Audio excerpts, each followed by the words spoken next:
the Andrew Holness administration is embarking on the most comprehensive constitutional reform work to be undertaken in the nation of Jamaica, with a view to craft a new modern constitution of Jamaica.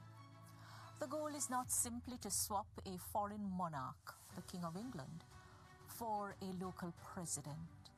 We hope to use the opportunity to facilitate a reset of the nation, moving to a culture of excellence and discipline. A message from the Ministry of Legal and Constitutional Affairs.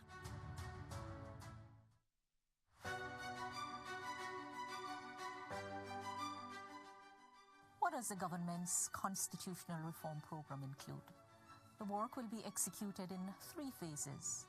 Phase 1 will involve repatriation of our constitution, abolition of the constitutional monarchy, and the establishment of the Republic of Jamaica, together with all other matters for which we need a referendum. Phase 2, we will review the wordings and provisions of the Charter of Fundamental Rights and Freedom and all other provisions that are ordinarily entrenched. By the time we get to Phase 3, we will do a full assessment of our nation's legal and constitutional infrastructure. And this will facilitate drafting of our new Constitution of Jamaica, which will reflect appreciation and understanding of our cultural heritage, our governance challenges, and our development aspirations, and which will embody the will of the people of Jamaica. A message from the Ministry of Legal and Constitutional Affairs.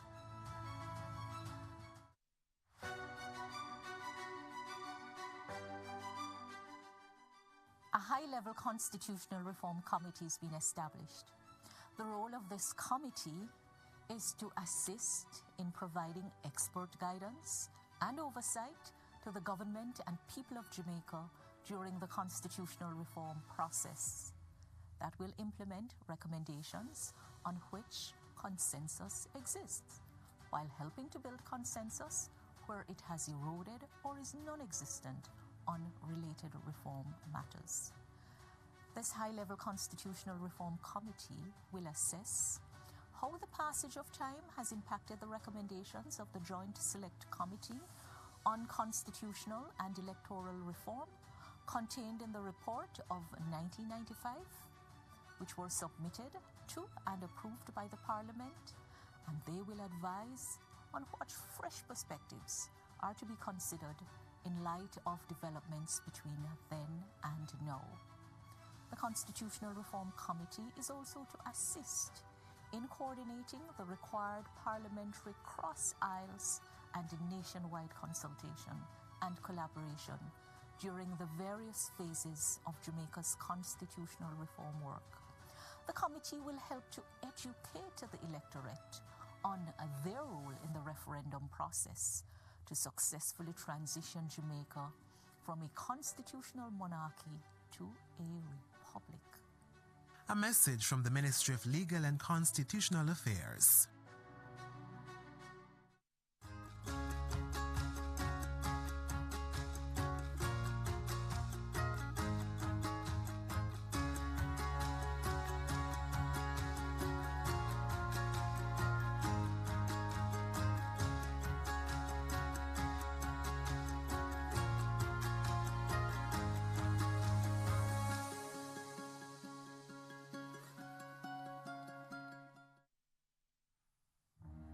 As children, we learn the true meaning of being a hero. Being a hero requires great sacrifice for others, not just ourselves. We learn about the heroes of Jamaica's past and how much of themselves and their lives they had to give in building a nation we should be proud to call home. They believed in a Jamaica that was more than just a country, more than just an island, more than land surrounded by water. They believed in a dream of a free nation of people, a nation built on the foundation of their sacrifices, a nation of many people working as one, a nation that will continue to produce legends and nation builders that serve towards that vision. As children, we were also taught the national pledge, a solemn promise, an undertaking. I would like to believe Sir Hugh Sherlock, while writing this pledge, understood the vision and dreams of our heroes. It's clear being a hero is too much to ever ask any one citizen. Luckily, the pledge does not require heroics of any of us. It merely asks that we honor our heroes by striving to advance our nation and ultimately inspire the world, like they and many Jamaicans have done. It's important we remember those words. These words.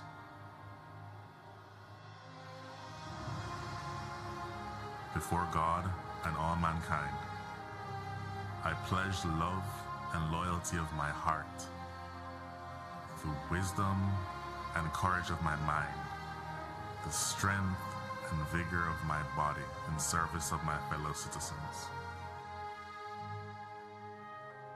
I promise to stand up for justice, brotherhood, and peace, to work diligently and creatively, to think generously and honestly, so that Jamaica may, under God, increase in beauty, fellowship, and prosperity, and play her part in advancing the welfare of the whole human race.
If you are like me, a Jamaican born and raised on this land, maybe you will remember saying those words, singing that song in a classroom or some general assembly. If so, like me, you made a pledge. Somehow it seems like many of us have forgotten that. The crime and violence, the indiscipline and short-sightedness, the corruption, the lack of respect for our beautiful lands we are blessed with, and the waters that surround and nurtures us. We have to do better. Let us honor our heroes so that they would not have sacrificed so much in vain. I hope this video can make a difference to even one soul. If so, it would all be worth it. If you feel the way I do, share it. May my voice become yours. Thanks for watching.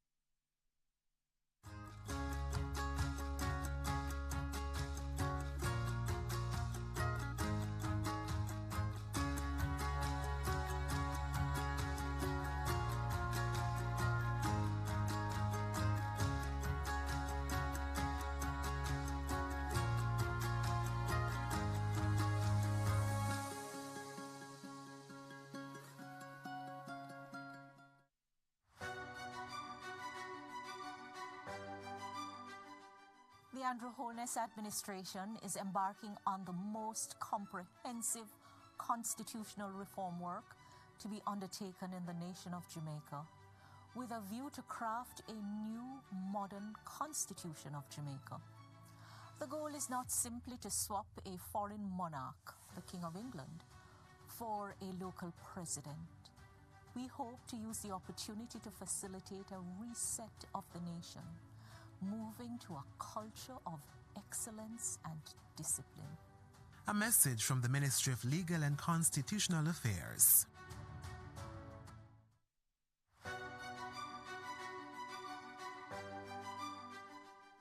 What does the government's constitutional reform program include? The work will be executed in 3 phases.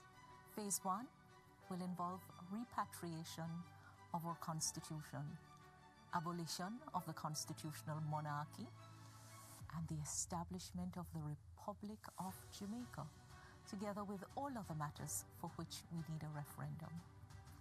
Phase 2, we will review the wordings and provisions of the Charter of Fundamental Rights and Freedom and all other provisions that are ordinarily entrenched. By the time we get to Phase 3, we will do a full assessment of our nation's legal and constitutional infrastructure. And this will facilitate drafting of our new Constitution of Jamaica, which will reflect appreciation and understanding of our cultural heritage, our governance challenges, and our development aspirations, and which will embody the will of the people of Jamaica. A message from the Ministry of Legal and Constitutional Affairs.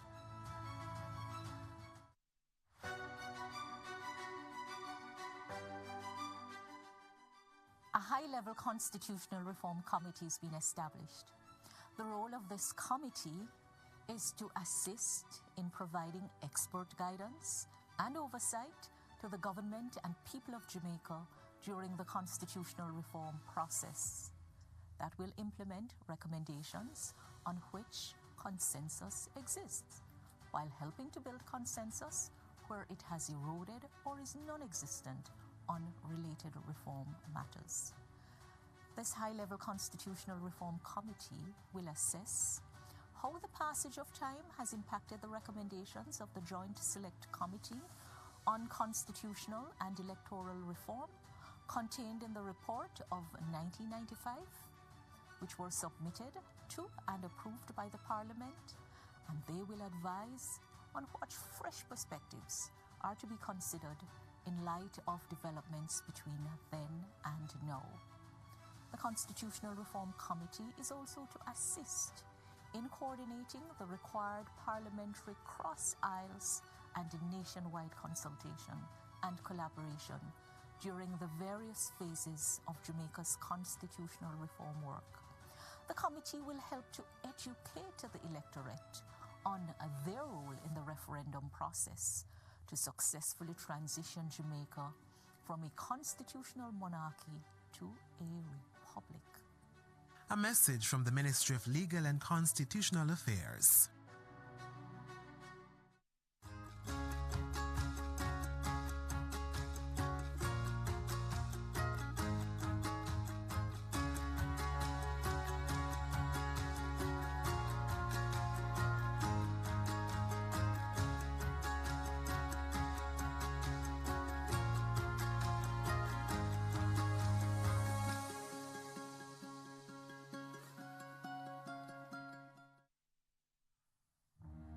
As children, we learn the true meaning of being a hero.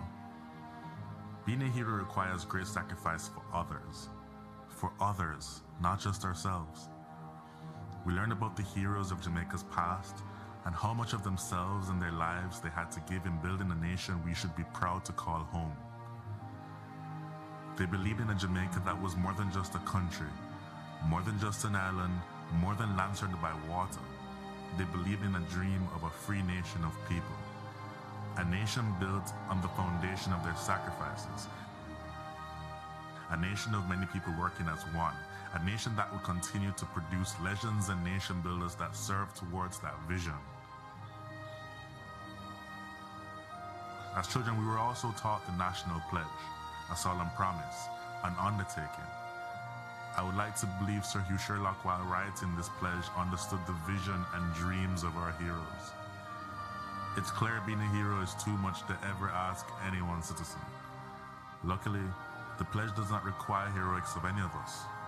It merely asks that we honor our heroes by striving to advance our nation and ultimately inspire the world, like they and many Jamaicans have done.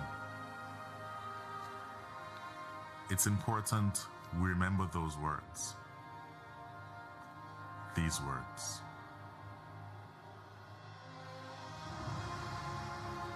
Before God and all mankind, I pledge the love and loyalty of my heart, through wisdom and courage of my mind, the strength and vigor of my body in service of my fellow citizens.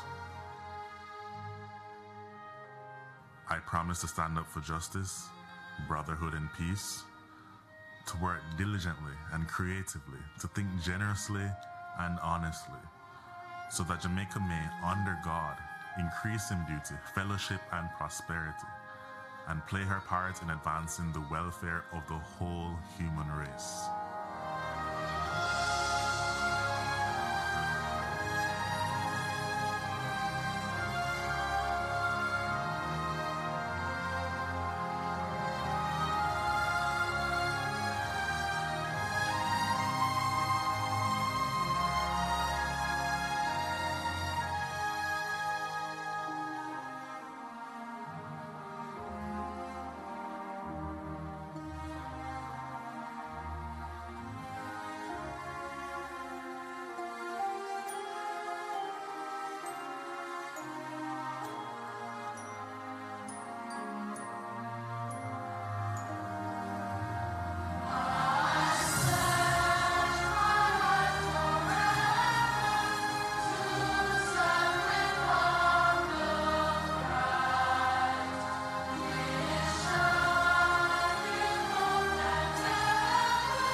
If you are like me, a Jamaican born and raised on this land, maybe you will remember saying those words, singing that song in a classroom or some general assembly.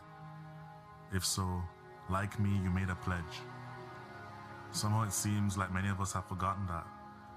The crime and violence, the indiscipline and short-sightedness, the corruption, the lack of respect for our beautiful lands we are blessed with, and the waters that surround and nurtures us. We have to do better. Let us honor our heroes so that they would not have sacrificed so much in vain. I hope this video can make a difference to even one soul. If so, it would all be worth it. If you feel the way I do, share it. May my voice become yours. Thanks for watching.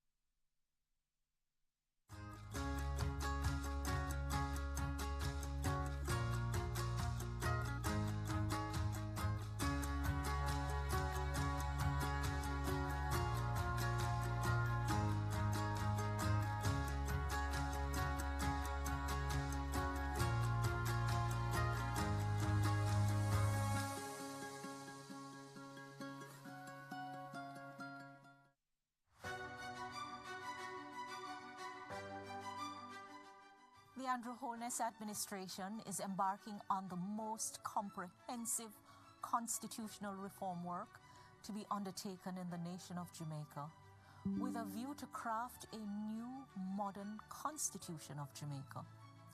The goal is not simply to swap a foreign monarch, the King of England, for a local president.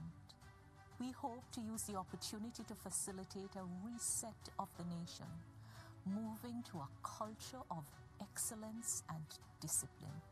A message from the Ministry of Legal and Constitutional Affairs.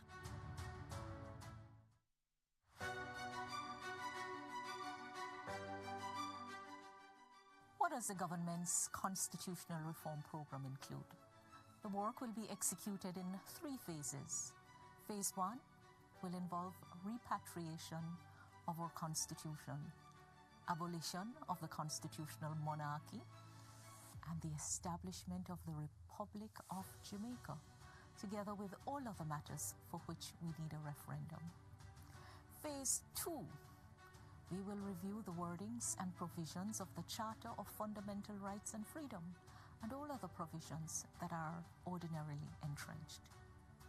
By the time we get to Phase 3, we will do a full assessment of our nation's legal and constitutional infrastructure.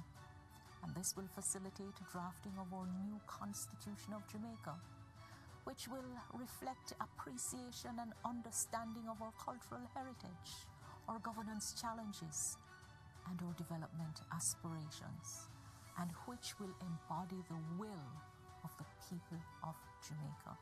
A message from the Ministry of Legal and Constitutional Affairs.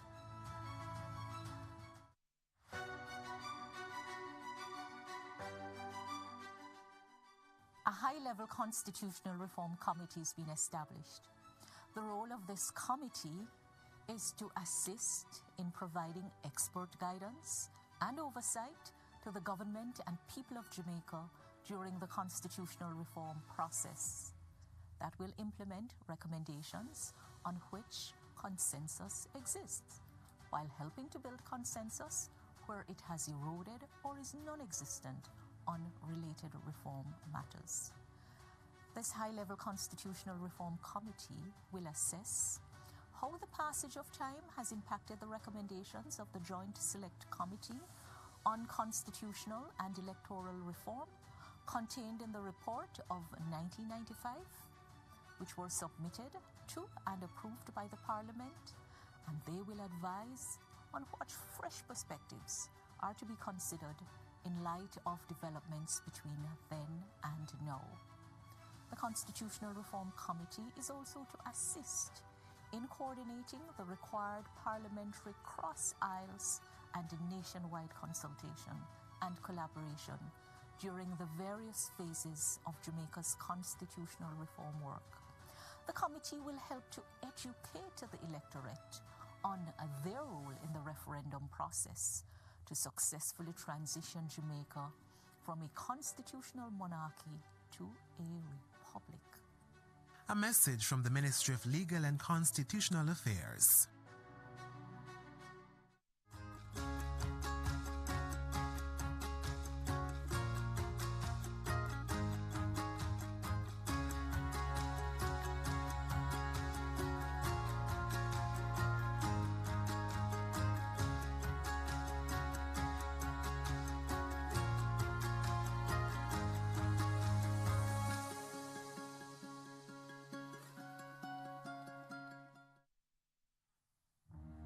As children, we learn the true meaning of being a hero.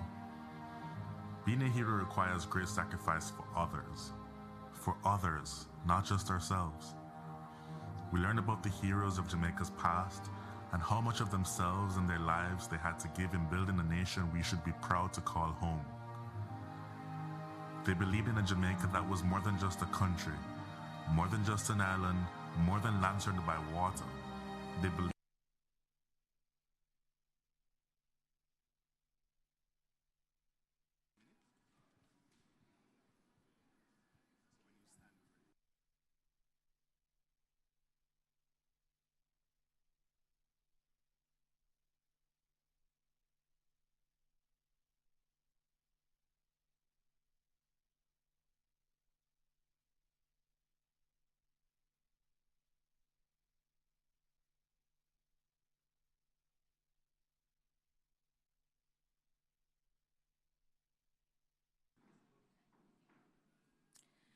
Good afternoon, good afternoon, good afternoon.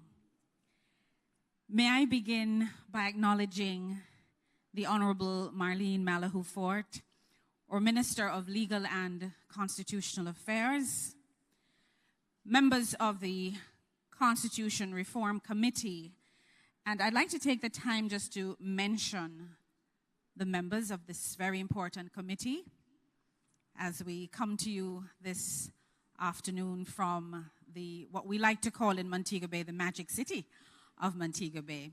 But we're in very historic Sam Sharp Square at the Cultural Center.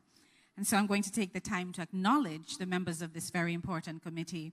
We have Ambassador Rocky Mead, who is co-chair in the Office of the Prime Minister, and he's actually with us here in Montego Bay today. We have some of the committee members who are online. Dr. Derek McCoy, Attorney General of Jamaica. We also want to acknowledge Senator the Honorable Tom Tavares Finson, President of the Senate and Commissioner of the Electoral Commission of Jamaica. Online, Senator Ransford Braham, Government Senator, and to Senator Donna Scott Motley, Parliamentary Opposition in the Senate. Mr. Anthony Hilton is on stage with us here in Montego Bay, Parliamentary Opposition in the House of Representatives. Dr. the Honorable Lloyd Barnett, online. And of course, he's a national constitutional law expert.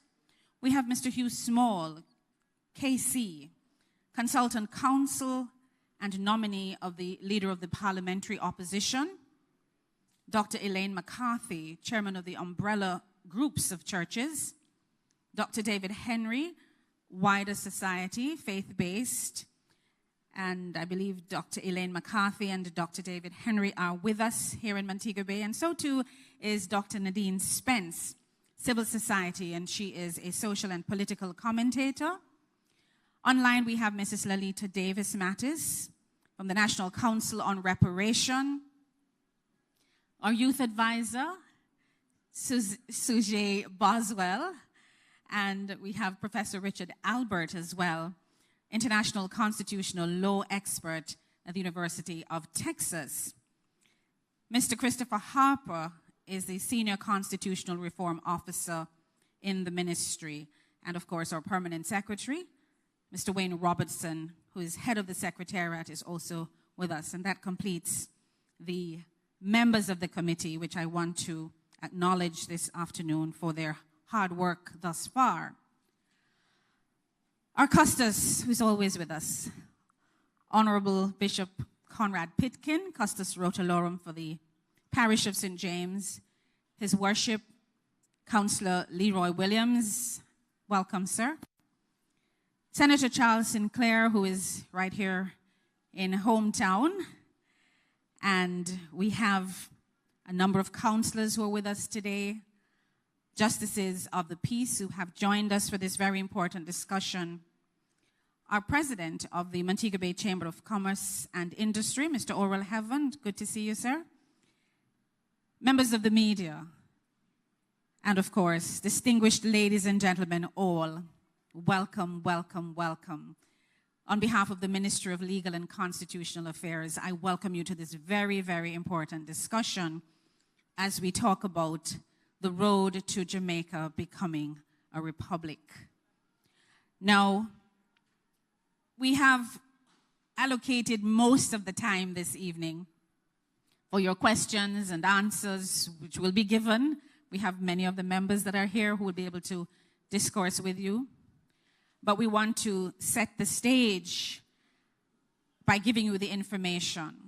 And before I invite Dr. Elaine McCarthy to bring God's blessings this afternoon, I want to also acknowledge those persons who have joined us online via the Jamaica Information Services YouTube and Facebook channels. We also have persons joining us on the ministry's Facebook and YouTube channels.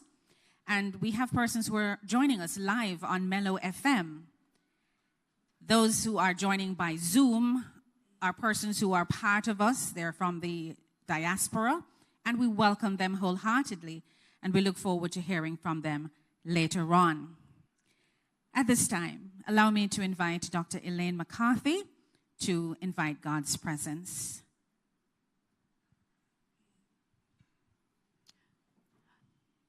Let's just stand for prayer.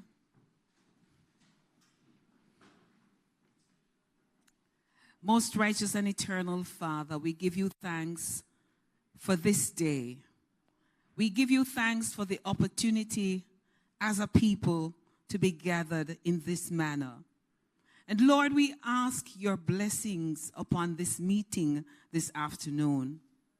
Help, Lord, that even as questions and concerns will be raised, it will be done from a heart of love. It will be done from a space of oneness for the love of a nation that you have given to us.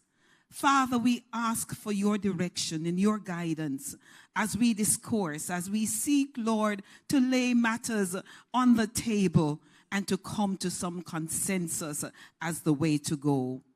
Bless those who will be participating, those who have taken time out to be here. We ask that you bless them. Above everything else, we ask that you bless Jamaica, a beautiful island that you have given to us. And so, Lord, we ask your direction in this meeting. In Jesus' name, amen. Amen. Thank you so much, Dr. McCarthy, Chairman of the Umbrella Groups of Churches.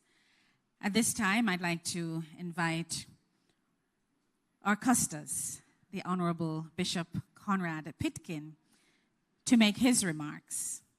Custos, over to you.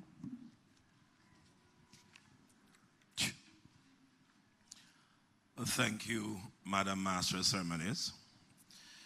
The Honorable Marlene Malhou, Fourth Minister of Legal and Constitutional Affairs and Chairman of the Constitutional Reform Committee, members of the Constitution Reform Committee present and online, His Worship the Mayor of Montego Bay, Councillor Leroy Williams, Mr. Charles Sinclair, Senator and also Councillor of the St. James Municipal Corporation, councillors, justices of the peace,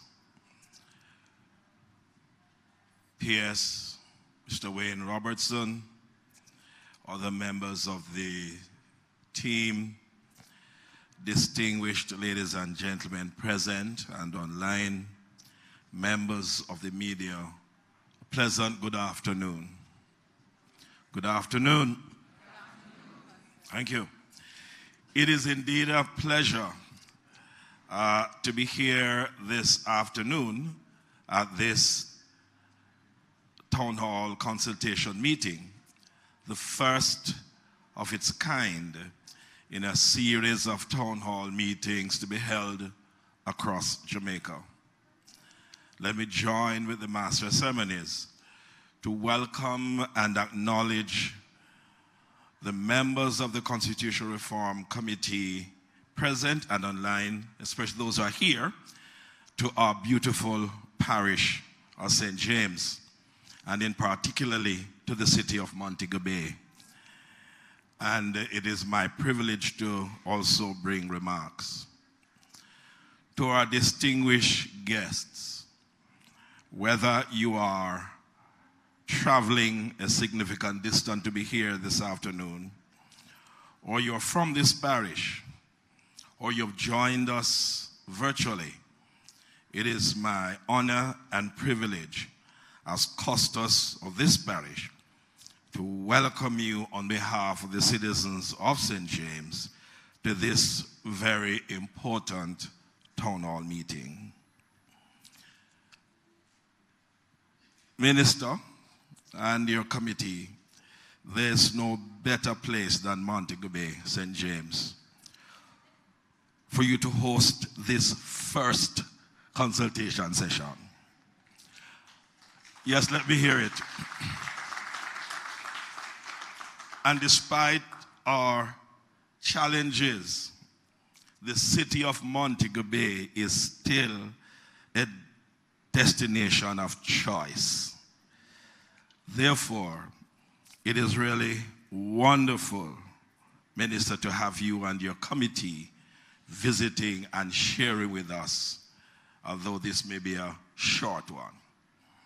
And I wish to commend the minister and also the chairman of the committee for this initiative of bringing the committee to the people to get their views and input, not only to advance the work of the committee, but to ensure that all Jamaicans become a part of this constitutional reform. This is our constitution, ladies and gentlemen. It is therefore imperative that as a people, all of us become involved in dialogue so as to ensure that this process reflects the mind of all our citizens. Ladies and gentlemen, there is going to be a referendum where the people will decide the way forward. There is only one way to accomplish that, is through our civic duty to vote. In order to be a part of this decision-making process, we will have to enumerate, to be able to participate in deciding the constitution that will govern our nation. So as Custos, the first citizen of St. James, I would love to implore our citizens to ensure that you're enumerated. So when the time comes to make the decision to decide the constitution to govern Jamaica, you will be a part of it. Minister Malahoo Forte, I wish you and the committee every success in its deliberations. And may God bless you and God bless Jamaica, land we love. Thank you. Thank you very much, Custos Pitkin. Now, this is a process, and the process has started. It's a very important process, and you heard the Custos say, enumerate to participate. Sounds like a nice little jingle. Enumerate to participate. So that's how you're going to get involved. You know, the lady said she'd like to win the lottery. And her daughter says, but mommy, do you have a ticket? So if you don't have a ticket, you don't have a chance. So you need to enumerate to participate. And today forms the discussion for phase 1 of the constitutional process that Jamaica is about to embark on. Who better to give us the details and to share with us a little bit more on this process but our Honorable Minister. And I'd like for you to put your hands together and make her welcome as she makes her remarks.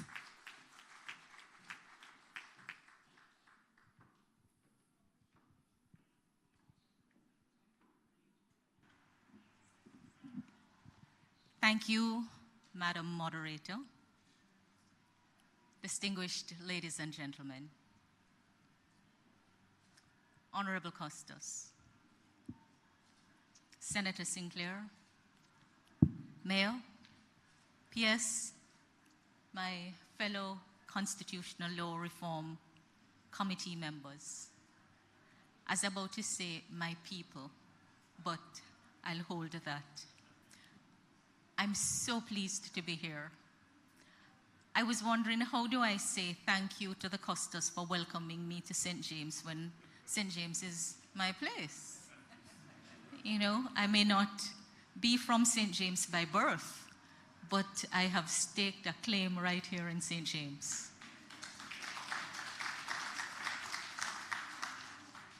And I wanted to remind the Custos that this is not the first consultation. It's the first consultation in this form of a town hall meeting. But those of you who came early witnessed something taking place. We did a little dethroning. So we had nice fancy chairs. And we decided to leave the Custos sitting in the fancy chair because until the change is made, he represents the monarch down the line. And the others of you who are sitting in the fancy chair, sit and enjoy it for now because change is coming. Change is coming. A teacher that I respect taught me that there is a difference between doubt and disbelief or unbelief. And he said, the best way to explain it is to look at it like this. Doubt asks the sincere questions. Unbelief won't hear the answers. So I want to find out who are the doubters and who are the unbelievers, because we're going into question and answer.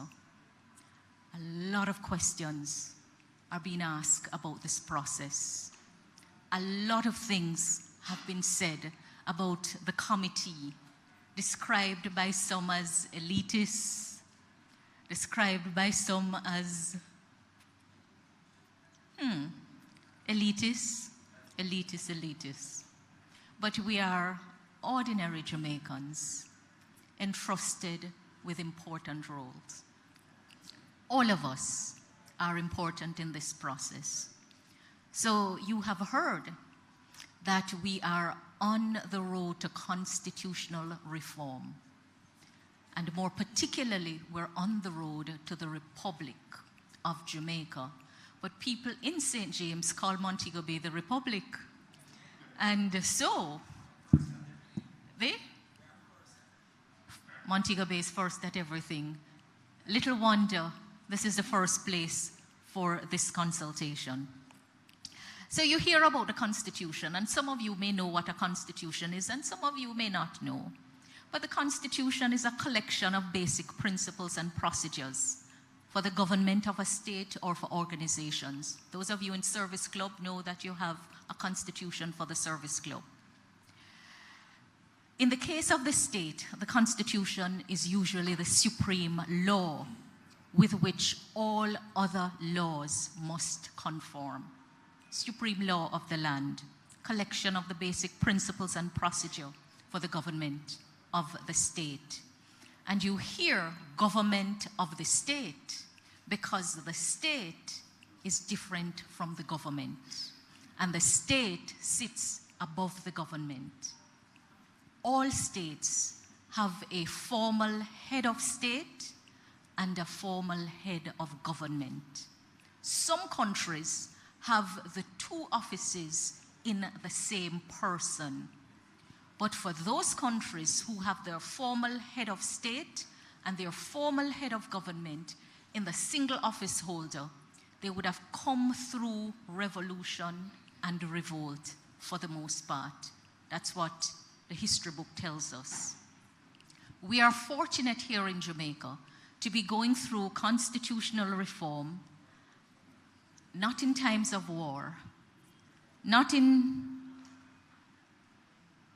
times of external pressure, but by our own choosing, because something was started about 60 years ago and we have unfinished business. So what exactly is happening? The Constitution of Jamaica is the Independence Constitution. Jamaica, as a British colony, needed the approval of the imperial government of the United Kingdom to attain its independence and adopt a new constitution as its supreme law. Although the Independence Constitution, which we have, was drafted right here in Jamaica by our parliamentarians, the approval of the British government was necessary for the implementation of the new proposal. The English administration had to give its approval, and an officer of Queen Elizabeth II had to sign the Constitution Order in Council, which brought the Constitution of Jamaica in force. That's a little history. So the Constitution was drafted here, it was considered here, but it was brought into effect by an act in England.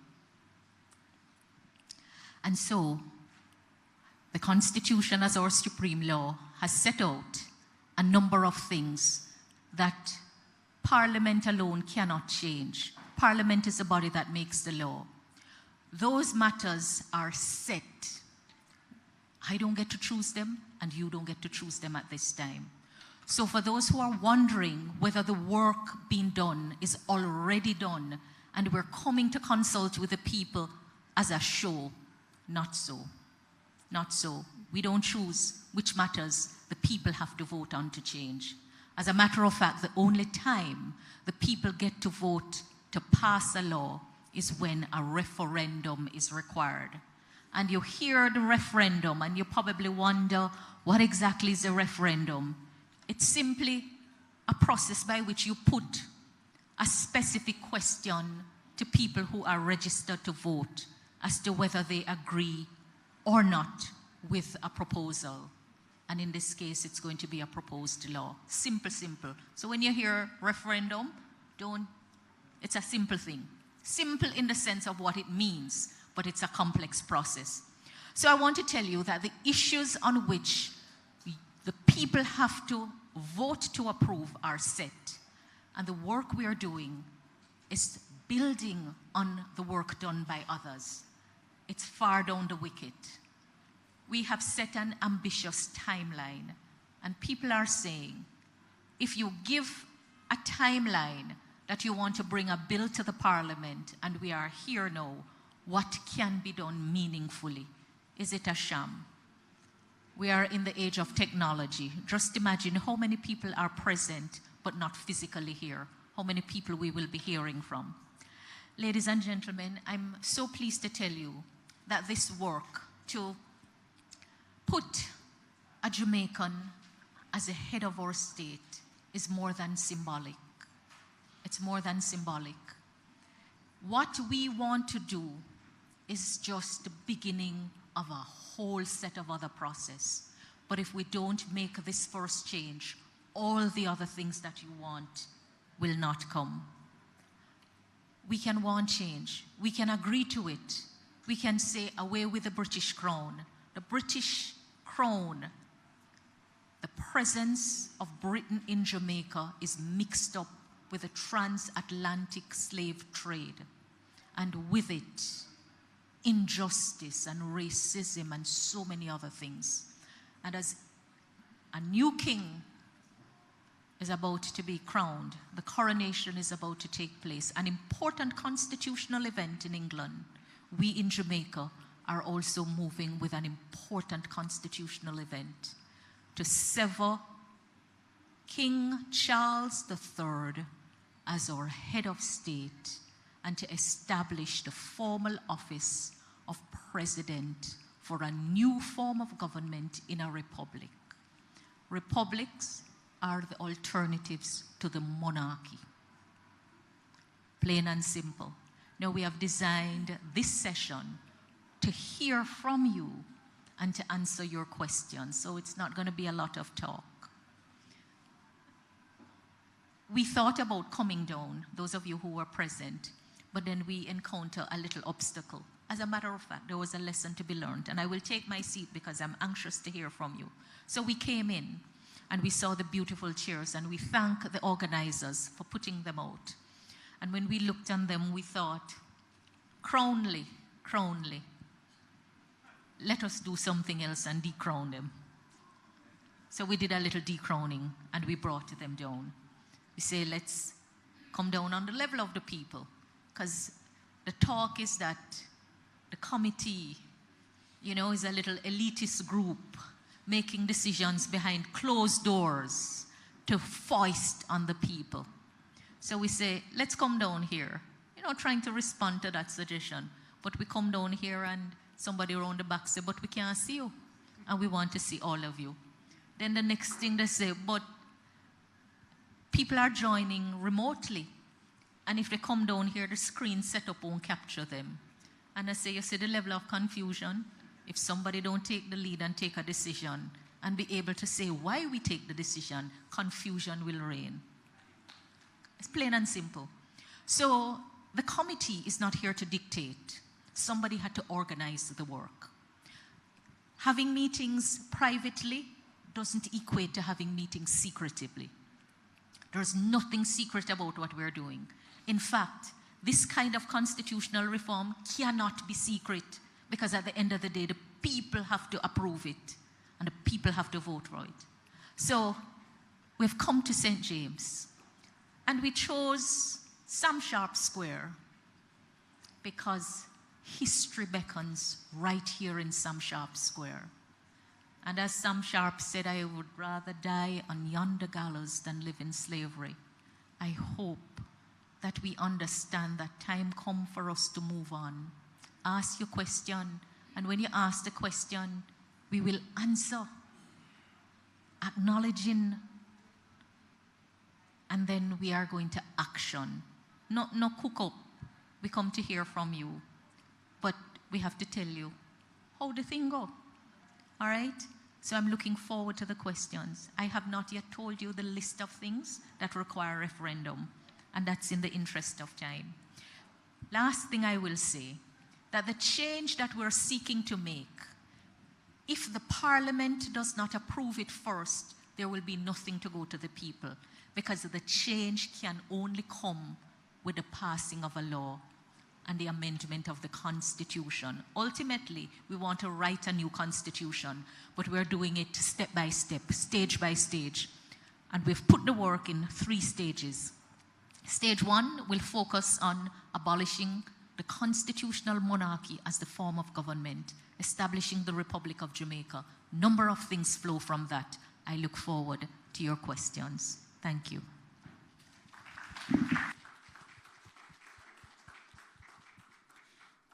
Thank you very much, Minister, for your opening comments.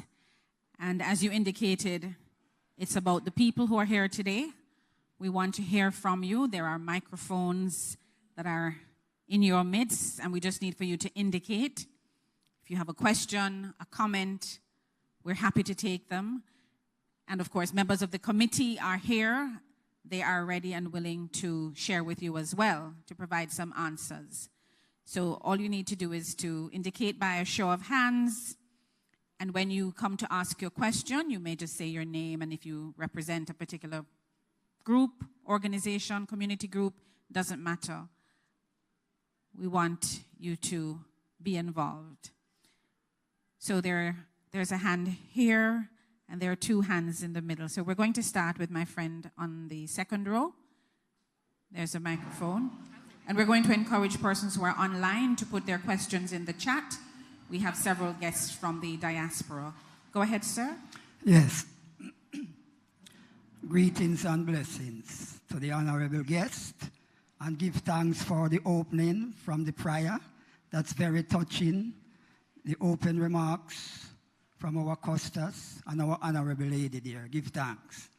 Now, 2 things. I don't want it to be too lengthy. What is it that wrong with independent that we see that we will be going to republic? Will be republic more proper for us as a people? And how will we view the indigenous people of Jamaica, such as the Rastafari Nation and the Rastafari community? And how will we continue to address the issues which we all know what the Rastafari community has been through, from the crown, through the various areas of rejection of us identifying a sovereignty, which is Ethiopia crown. So how will we go forward in continuation with the input of the general public?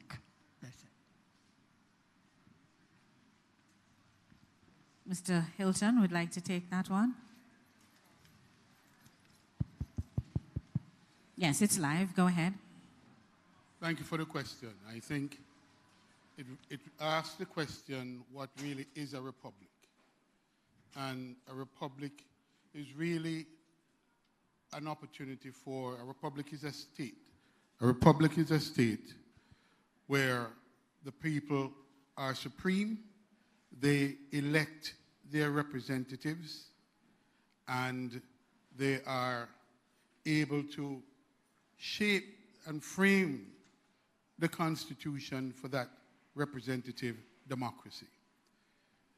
And it is different from a monarchy or a hereditary, meaning by you claim a right to govern by descendants. And it is what we have now, a hereditary monarchy that we seek to change to a democracy where the people themselves are supreme and they make and govern themselves through their constitution. So that's one form of it. On the question of the Rastafari as a group, as a people, it is one of the questions that have come up, and it is for discussion about how we treat generally with indigenous persons. I don't know which of the group or which of the grouping that the Rastafari community would fall in, but it's a discussion to be had about indigenous people and who are those indigenous people. I will say to you, one of the things that you have said just now that would seems to me to be in some conflict with the Republic of Jamaica is the whole question of your loyalty to Ethiopia. So if you have divided loyalty, I think that is something that is going to be discussed and have to be properly understood as to how then you fit within the constitutional framework in Jamaica. But it's a point for discussion. Thank you very much. Remember to just say your name as you ask your question. Good evening, everyone. Good evening. My name is Clarence Holness, representative of the West Green CDC. There's a document, a charter in the Jamaican Constitution, the Fundamental Right and Freedom, which I absolutely love. So my question this evening is, can it be that we have that charter in this form in the new Constitution? And I have I would like that to be answered first.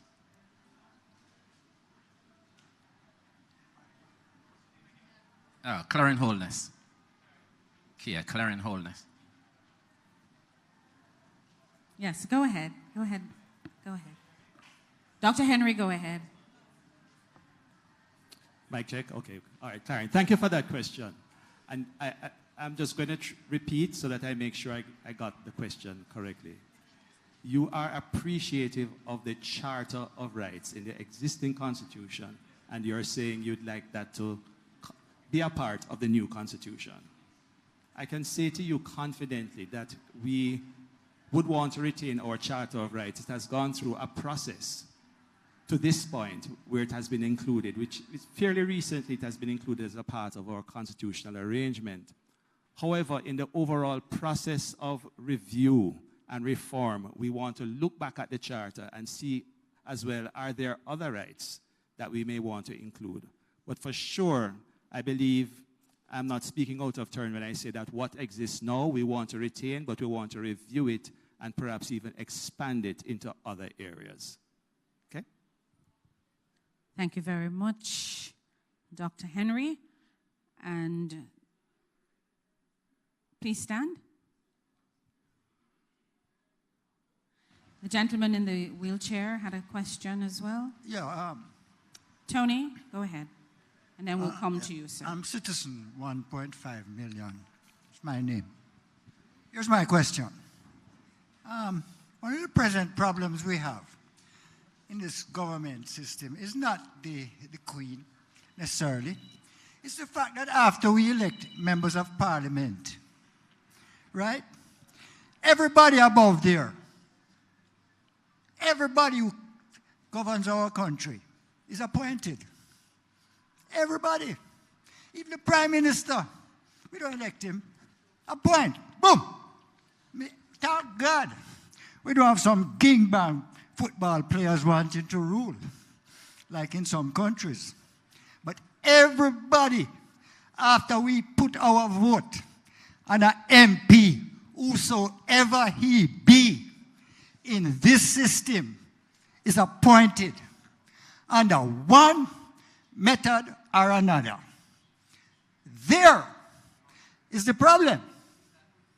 The Queen, I don't even know if she cares, but who represent her, him get or she get appointed.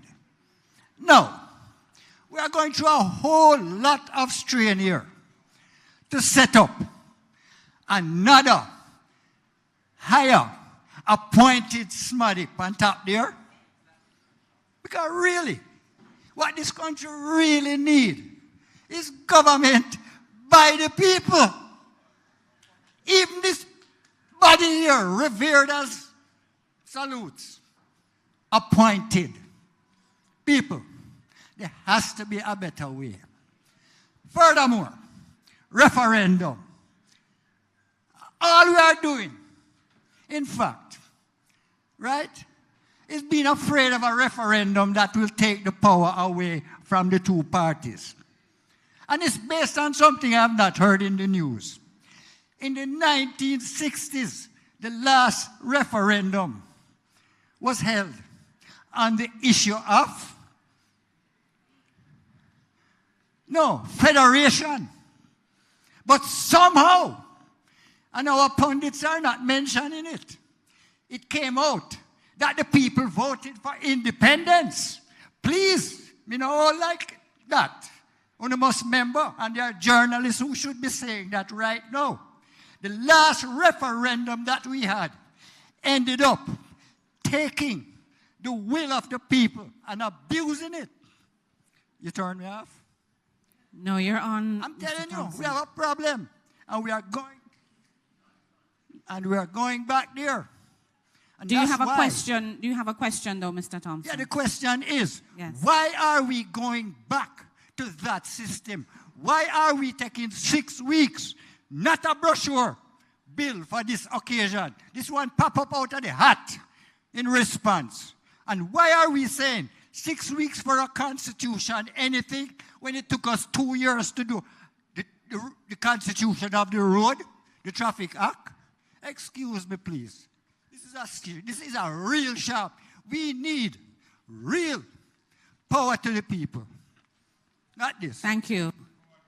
Thank you, Mr. Thompson. Minister, would you like to respond?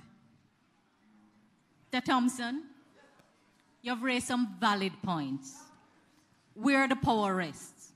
So, Jamaica is a democracy. And it's true that we have a lot of problems. And I think you have gone to the heart of the issue.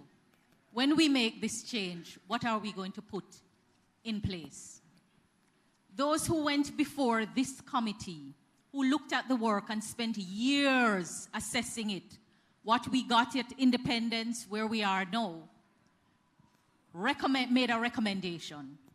The committee decided the approach taken by the government is to look at those recommendations of the past, not just to pick them up and implement them, but to consider, with the passage of time between then, 1995, when the report with the recommendations went to Parliament, and now, in 2003, what else we need to take into account.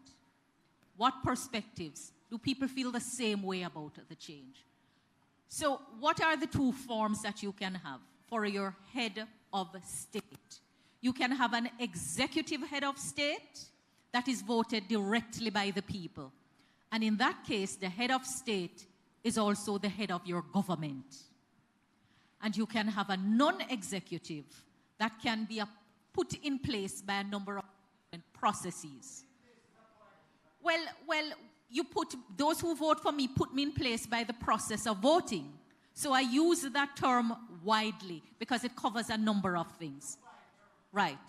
So let me ask you, as much as we have problems in Jamaica,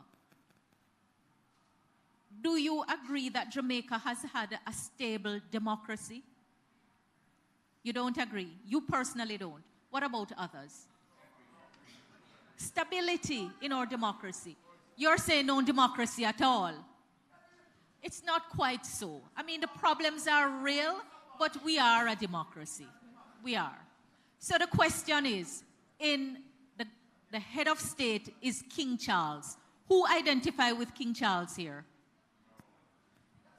King Charles is represented by the Governor General. And although King Charles really doesn't business with the Governor General, we have to pay to support the Governor General. The question is, do we continue to have our head of state as a representative of a foreign monarch? Two options, essentially. You vote directly, or you take another process. What we have considered for your consideration, not throwing it out on you, not throwing it out on you, that the essence of a democracy is competitive politics. If you don't have competition in the politics, you don't have democracy. And there are some things that you need to put above the competitive politics, at least the way we have practiced it. State responsibility exists whether PNP form government, JLP form government, or any other party that come along the way. And some things must be placed above the party politics. And that's why, having looked at the recommendation, we thought it's not a bad idea. In fact, if we don't make the change, we may never know what else needs to be done. It doesn't have to be the last stop. It is just the starting point of making the change from the monarch as our head of state. So we will have to consider, of course, do Jamaicans want an elected head of state? You look at the US and you see what happened there. And many who I've spoken with say, we look in the US and we see them elected and we want it elected too. But there is a whole system that comes. It will require the uprooting of our structure. And even if we agree that it should be uprooted, do we do it all at once? Or do we take it in stages? And that's all we're saying, in stages. Because if we do it all at once, the displacement is going to be so great. The displacement is going to be so great. You can tell me if you can live in a country where everything mashed down and pop up and it's done all at once. We are here to listen. I am here to listen. That's all I can say. Can I comment? Yes. I think the question you have asked, sir, is very penetrating. And it's a very important question that we all have to respond to. The first part of what you shared was that there is a sense in which persons who are leading us are really appointed. Did I get it right? And there's a sense in which they are not elected by the people. For example, our prime minister, we could argue, is not really elected by the people, right? He's appointed by his party, the head of the party. And that's a consideration that I think we all will have to take into account in this process of constitutional reform. Should we elect directly our prime minister, for instance? Should we elect directly our senators who presently are appointed? Those are relevant questions for our consideration because republic, and the word public, it is speaking about governance by the people, the supremacy of the people, and we need to really explore very carefully how best can we do that. And if what we have now, it's a democracy, but can our democracy be improved? So I'm just taking on board what you are saying, sir, because I think it's a very, very important comment that you have made. Thank you very much. Nadine? Yes, but we're not hearing you. We're not hearing you. Okay. Dr. If I could Spence. add to that, I think one of the things I like to think about as a Jamaican is that the process of making a nation isn't one that happens at one time. That one of the things we do is that incrementally or revolutionary, over time, we are always improving the quality of our democracy. As we go ahead and as we learn more, we decide how we make this improvement happen. And I think the only thing that could be a danger to that process is if citizens become too cynical to be a part of it, or if they check out. So this this is the classic case of a democracy where citizens are sitting down and are mulling over and are talking about the kind of state that they want, the kind of government that they want. This is a classic case of how a democracy works. So we have to recognize that even though we haven't, and no society has evolved a perfect democracy, every society is a work, every democracy is a work in progress. Each generation adds to the quality of the democracy. And the generation after that is expected to improve it. You said 1962, a decision was made. So in 2023, and even before 2023, different generations of Jamaicans have added to that discourse of what is this Jamaican state. And we are allowed to quarrel over it. We don't want to physically fight over it. But it is worth our passion and our time. So let us discuss it. That is it. We are not going to throw our hands up in frustration. And we won't all agree because it's a democracy. A democracy means that we don't all have to agree. But we are going to work with the consensus. We are going to work with the majority view. Right? But the idea is that we are all working it out. This is what a democracy is about. So I think the democracy, as flawed as it is, the concept of democracy, not just the Jamaican practice of democracy, but as flawed as that concept is, until we evolve a better model, it's what we are working with. And the fact that we are doing this, for me, is clear indication that our democracy is healthy and thriving. Thank you, Dr. Spence. We're going to move to the gentleman in the wheelchair, and then we're going to take a question online right after that. Go ahead, sir. Good afternoon, everyone. All protocol observed. My name is Andrew East, and I'm president of the Cornwall Combined Disability Association Benevolent Society. We're not hearing you very well. I'm going to ask you to... Hello. Oh. All right. My name is Andrew East, and I represent the Cornwall Combined Disability Association as president currently. My question, I can understand the gentleman's term, and he actually forced answer to part of my question, which is good. And we can understand the disenchantment that we can feel as citizens, seeing a lot of stuff start and stop along the way. So one of my other questions was, why are we just getting here after 60 odd years? Why? Why are we just here? We should have passed here a long time ago. And when we have appointed a president, what is it that governs his action and choices? How do we go forward, and what governs him? Dr. Spence, we're not hearing you on that microphone. I would say, yeah, the president is his or her. So you say his, I just adding to that. But it's a constitution that you are going to help us to craft that will do that. It's a constitution that all our voices will be heard in, or as much of us as possible that will do that. It is because we have this robust democracy that we can sit with you and ask, what do you think? And how do you think we should elect our president? And what are the mechanisms we put in place to ensure that the president delivers on what we want? So, I mean, that's my take on it. I don't know if anybody else on the committee has. I think we have to decide, how do we put in place mechanisms to ensure that the people who we elect deliver on what we want them to deliver. How have we just got here?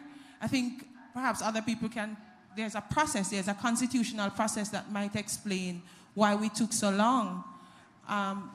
But my own feeling is that there are a number of things that we liked about the previous arrangements. And there are a number of things that we didn't like. I don't think we've got to a point where we are so disenchanted with it that we really want it to go. I think when we really want the current arrangement to go, when we are tired of the British monarchy and we decide that we want to be our own sovereign, I think it will happen. I hope that it is this time. I hope that it is now that all Jamaicans, or most Jamaicans, feel that it is time to end this relationship with the British monarchy, to end the relationship that originally began as beautifully captured in these paintings on these walls. I hope that we're at the point that we're really willing to end it. But unless the Jamaican people are ready to do so, we won't get to a point when we truly end it. Thank you, Dr. Spence. I'm going to take a question from Dr. Karen Dunkley, who is from the diaspora. I believe she's online. Dr. Dunkley. Thank you so much, Madam Moderator. All protocols observed. Good afternoon to all the distinguished ladies and gentlemen. Thank you so much for having me in such a critical conversation. I have a two-part question, especially based on the context set forth by the Honorable Minister Malahoo Fort. Very helpful context, and much of the questions and the response from the esteemed Constitutional Reform Committee. My question is, specifically, we are engaged in consultation panels as opposed to plenary. And I understand that we can use either model based on the stage of consultation that we are at. So what exact stage are we in? In other words, how can this process of reform engage us in meaningful public participation? I know we have this panel, but I'm talking about how exactly do we get to inform the list of items specifically that will go forward for the referendum? For example, whether or not we want as a community the direct election of the Prime Minister, what is the role of the President, the treatment of Indigenous people? How do we get our ideas forward in the process so when we get these lists of items, it will have the informed consensus from a diverse group of stakeholders, including members of the global diaspora, while safeguarding our nation's core democratic values and principles? That's my first question.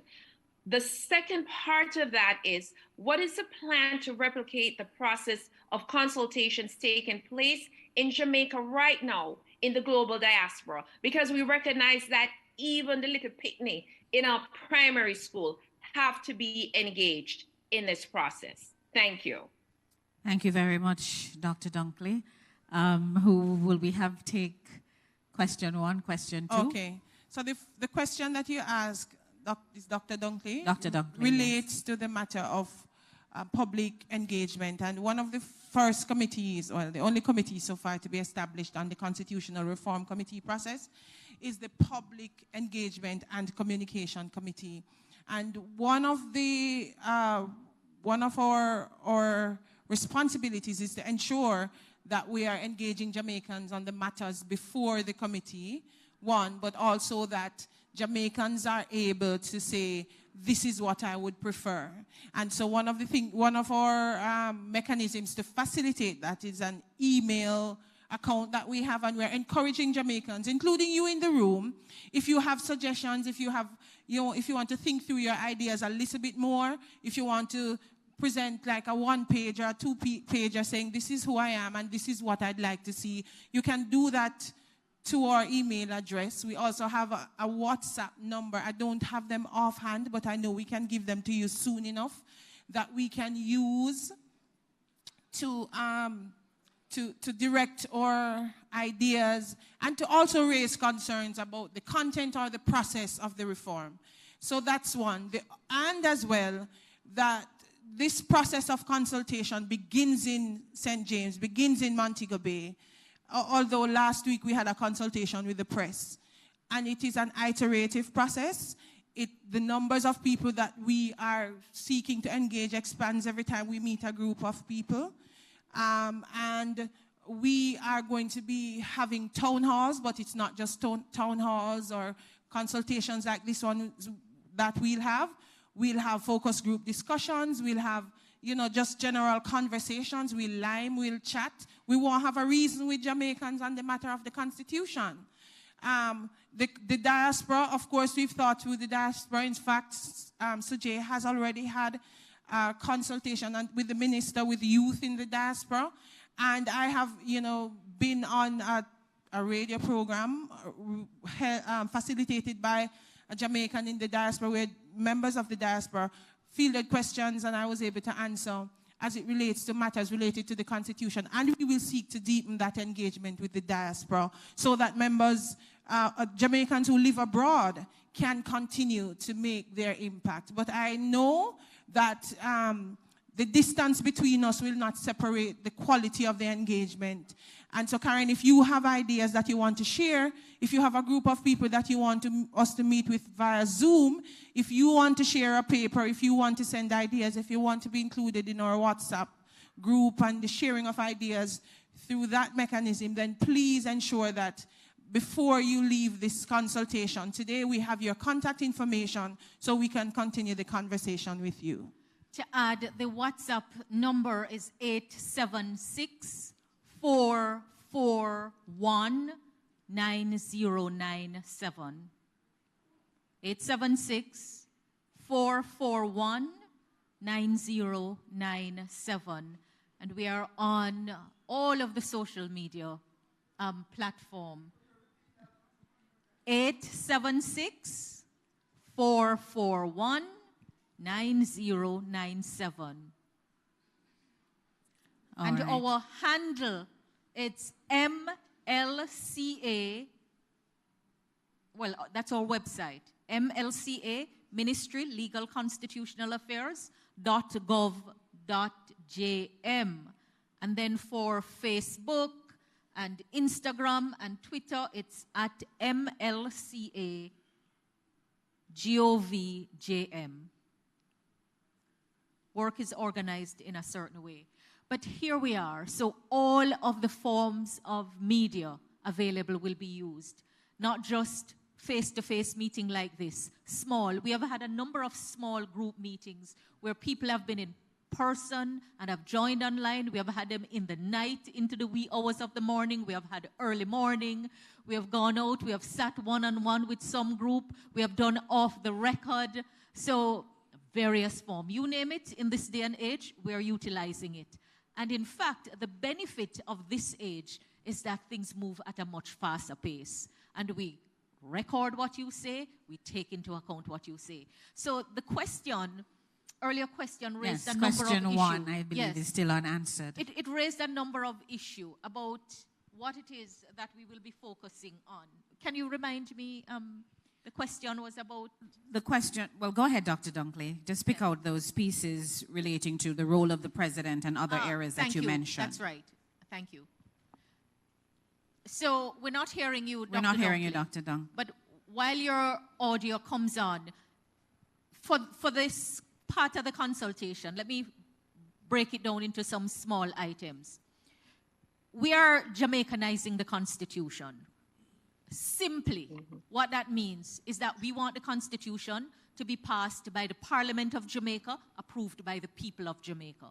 Because what we have was not approved by the people of Jamaica, and it didn't come into effect by the Parliament of Jamaica. And the Parliament is the place where laws are passed.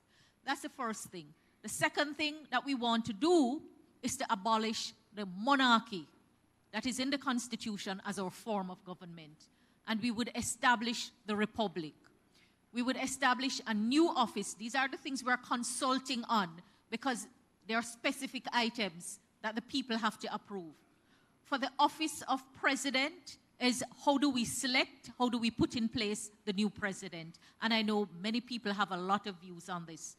Then what type of presidency? The executive president or the non-executive? Or a hybrid, something in between, where you give important executive power to the president while you still have a separate head of government that comes through your election process. The other thing is a term of the presidency.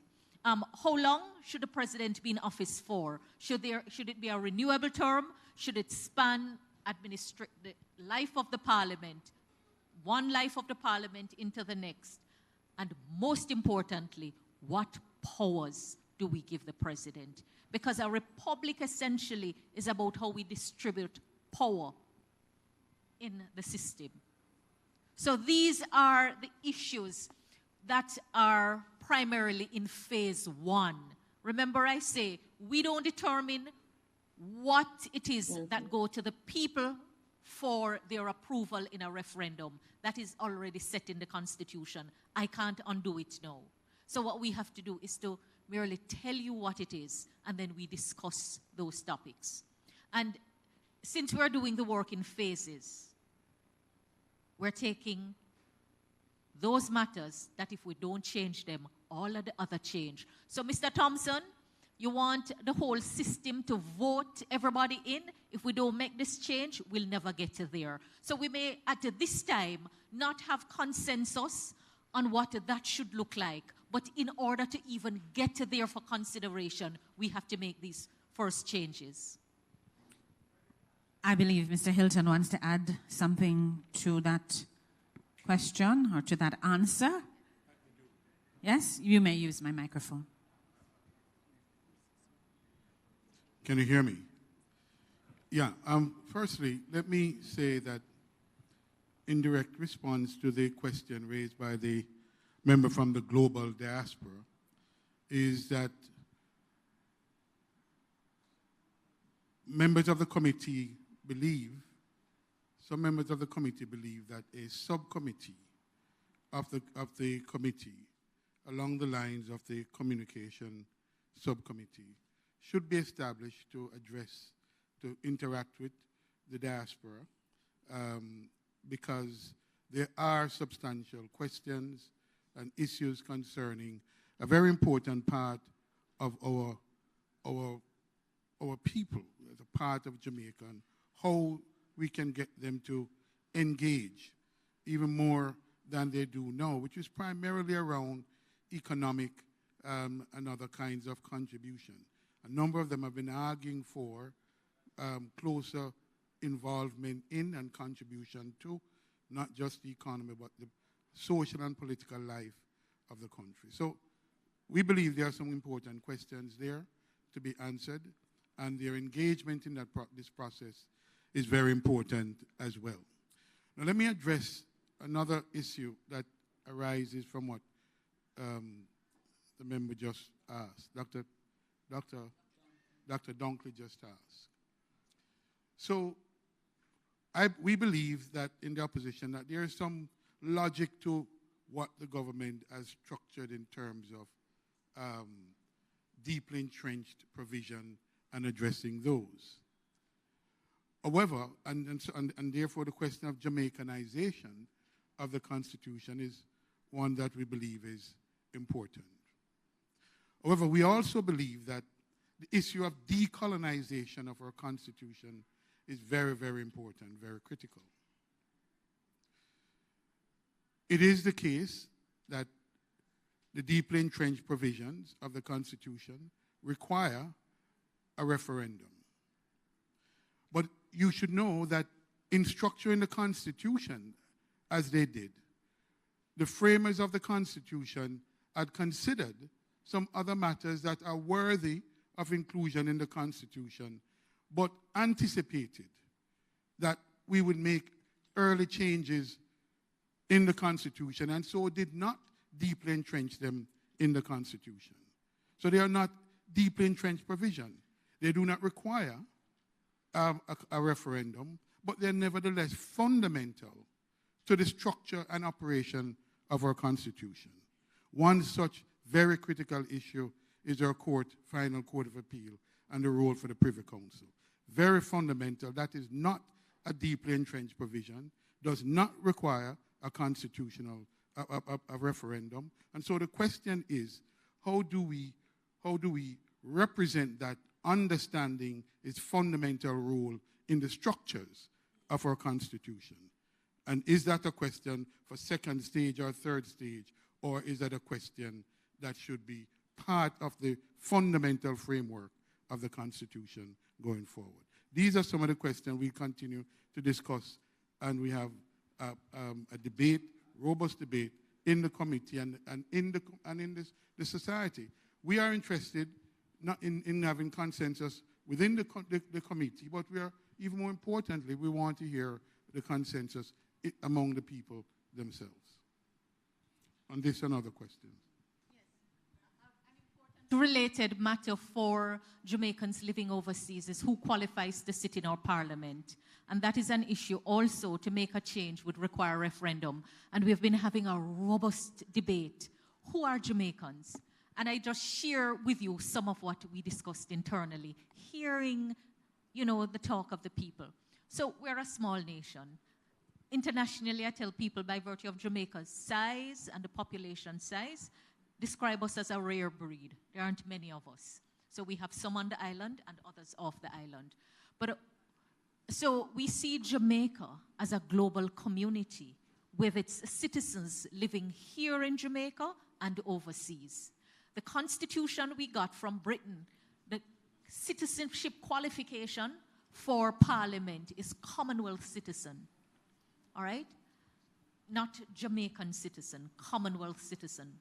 And we say many countries have moved away from that. And the citizenship criteria is the citizen of the country itself.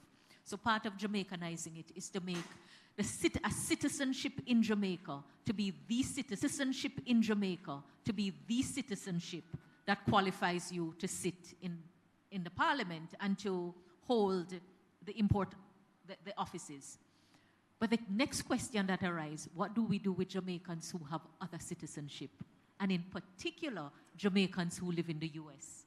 And the U.S. is not part of the Commonwealth, because currently now, those dual citizens, sworn allegiance to a foreign power would not qualify if we keep the definition of Commonwealth as it is.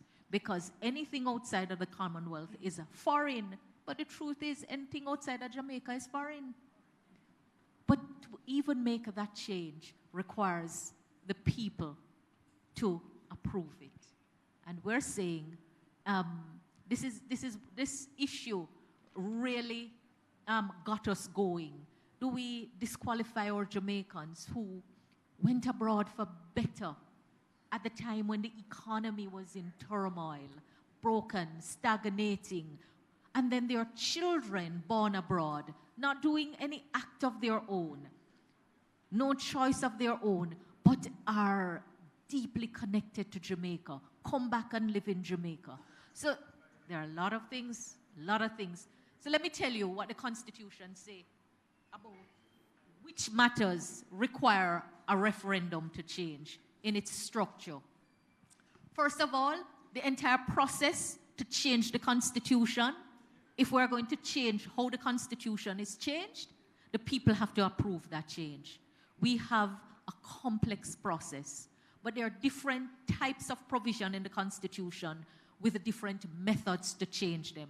So the simplest provision, what we call the ordinary provision, all you require is a vote of the majority of all the members of Parliament. Absolute majority of both houses, not just those who are present and voting.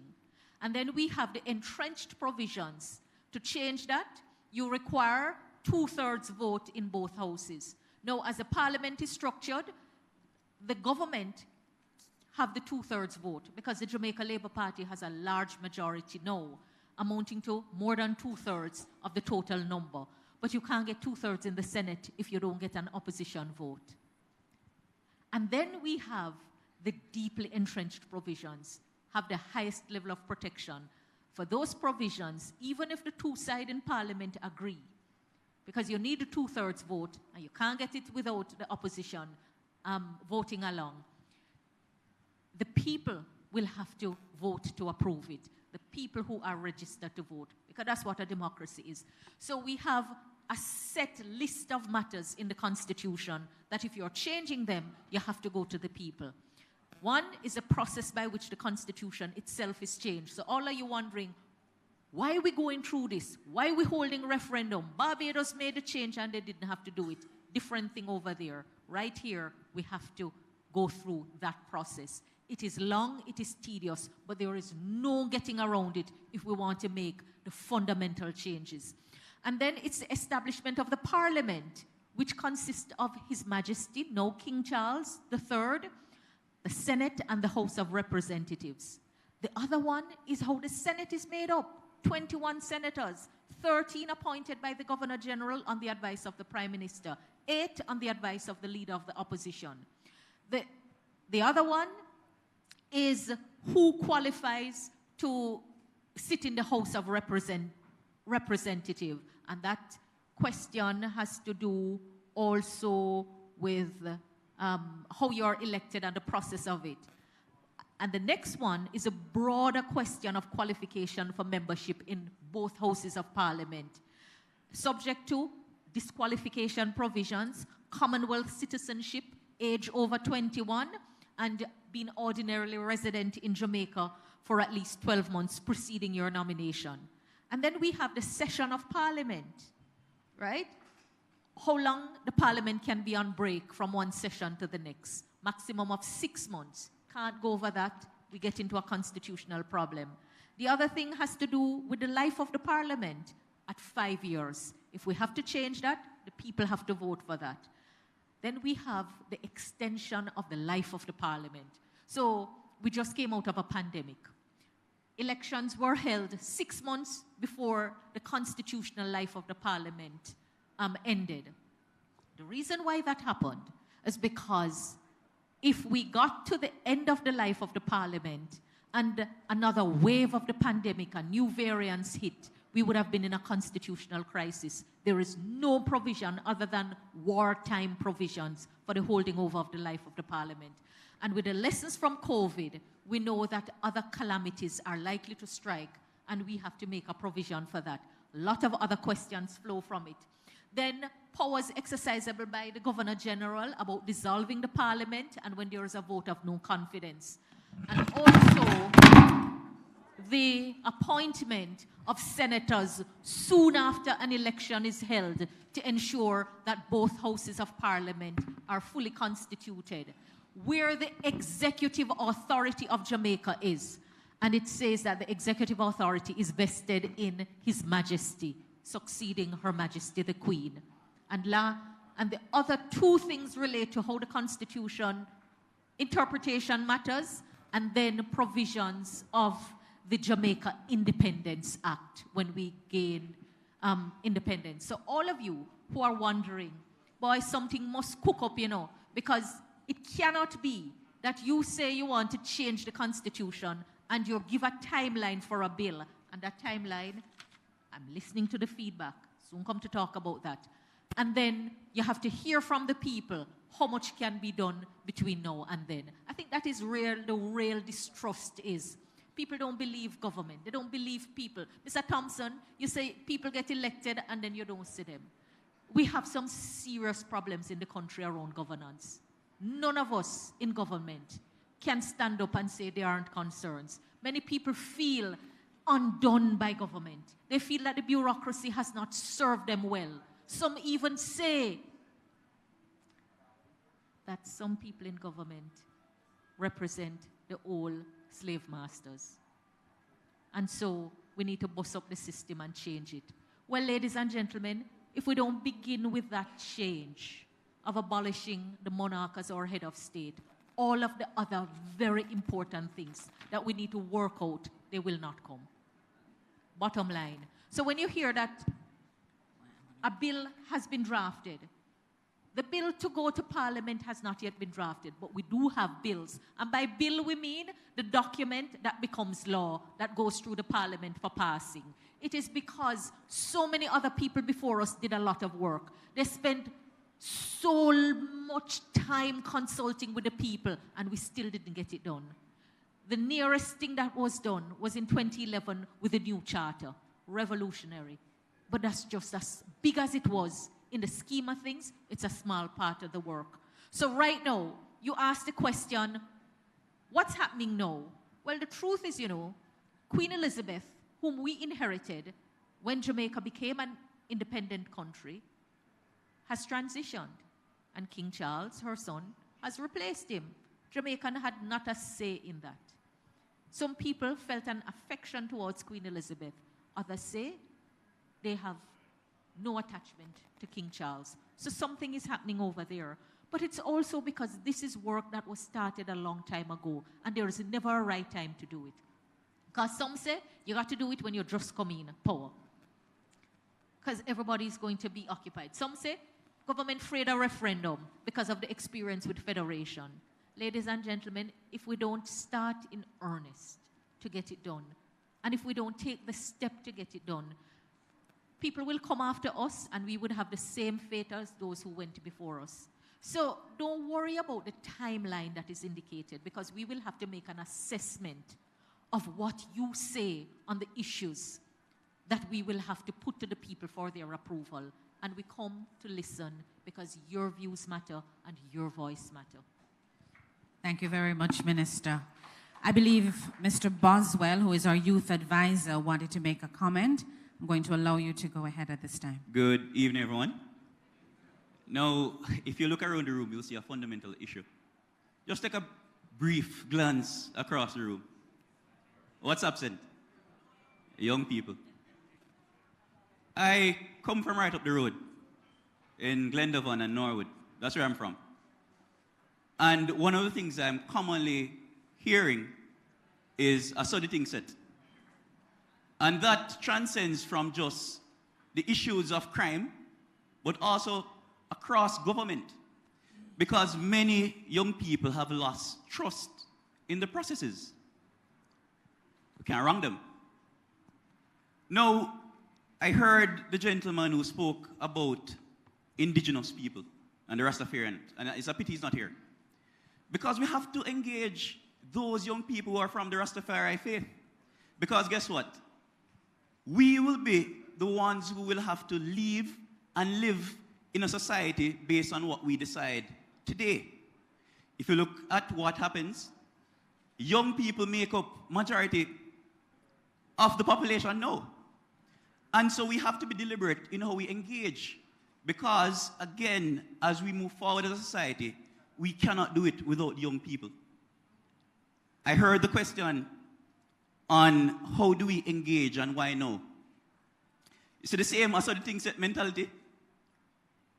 That has affected us in different ways. We have accepted that our head of state is the monarch.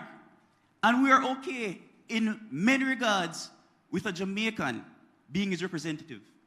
We're okay with the fact that we, as Jamaican taxpayers, are funding the head of state's representative. The head of state being the King of England, a white man who may never visit the country. We have to shake up the system. And I'm encouraging all youth who may be hearing my voice, whether they be outside, whether they're inside. Because as things are now, we have to rethink and reimagine the Jamaican society that we want to live. Now, I heard Dr. Dunkley online as well, and I've been listening intently. Dr. Dunkley asked the question, how do we feed into the process? And it's a very important question.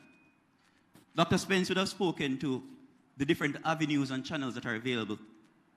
We've so far met with the Global Jamaica Diaspora Youth Council, and that was a preliminary engagement. And coming out of that engagement, they've asked for more meetings, which means that even though there are young people who say, I saw the thing said, there are those who want information, there are those who want to be engaged, those who want to give their suggestions. But it has to be a collective. It has to be a collective will. So answer your question, why are we here? It is a matter of will. It is a matter of political will in the past, because these issues did not just start yesterday. These conversations did not start yesterday. As Minister would have spoken earlier, what we're doing now is that we're reviewing things that would have been discussed. There's a report from 1995 that we're reviewing. What we have to do is to have the will and the ability to see beyond the immediate, because these issues where we talk about civics, we have to think about what it means to be a Jamaican. What does it mean as an individual to be living in a Jamaican society? That is what we're defining in this process. So it starts with phase one. And phase one is very particular about Jamaicanizing the Constitution, making it ours so that we can be proud that the head of our country is one of ours, not a representative of somebody else.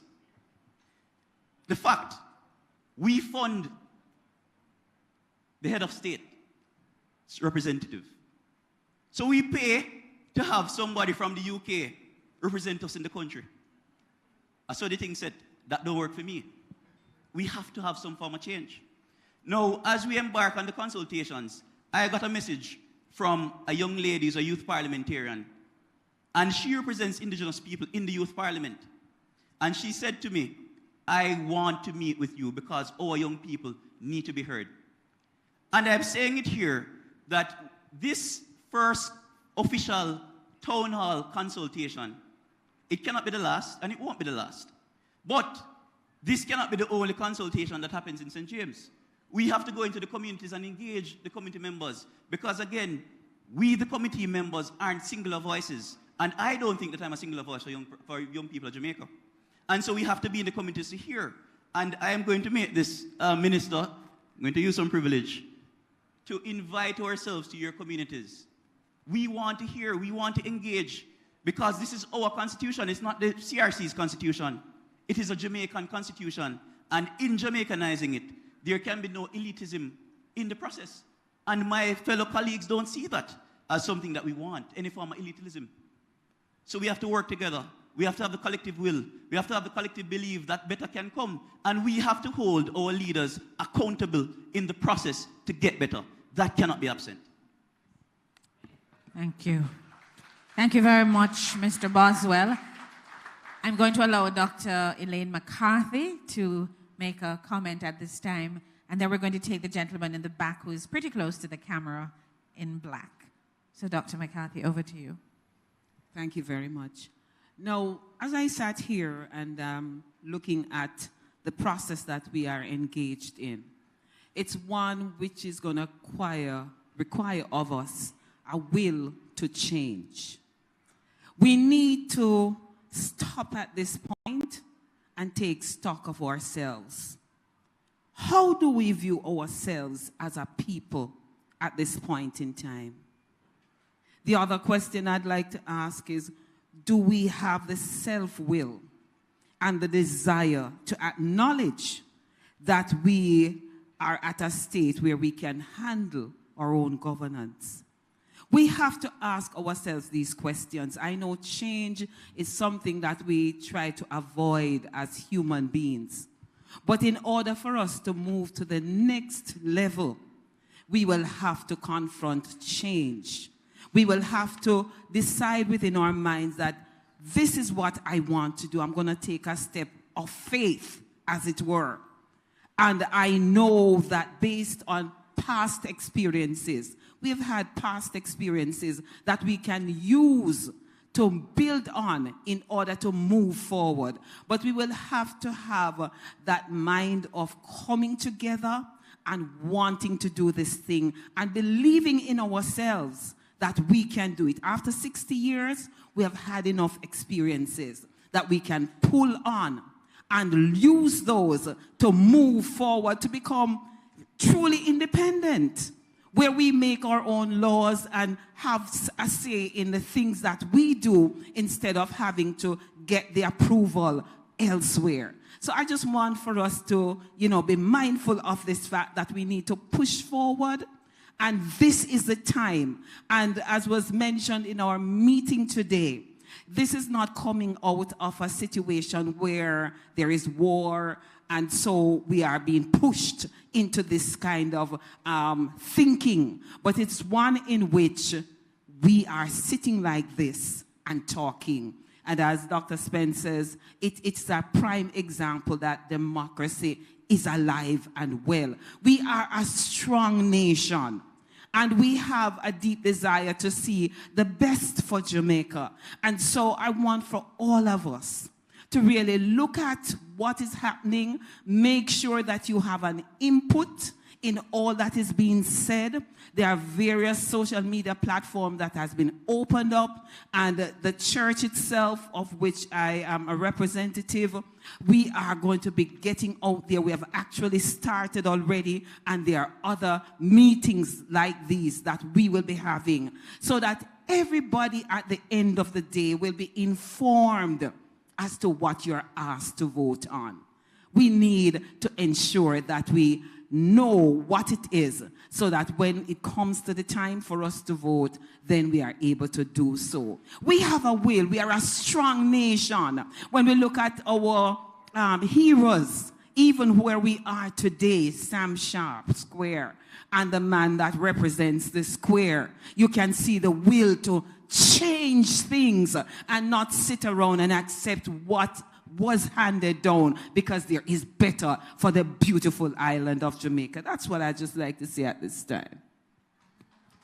Thank you very much, Dr. McCarthy. I'd like to hear from the gentleman in the back, and then I'll go to Mr. Hilton and my friend in the orange. We're going to take it in that order. Mr. Reed, we're going to come right back to you, and we're going to just move swiftly around the room. Bear with us. We have several hands. Let's go with the gentleman who's standing with the microphone first. Hello, good evening. My name is E Central. Good evening, committee members. Good evening, Chair, Madam Chair.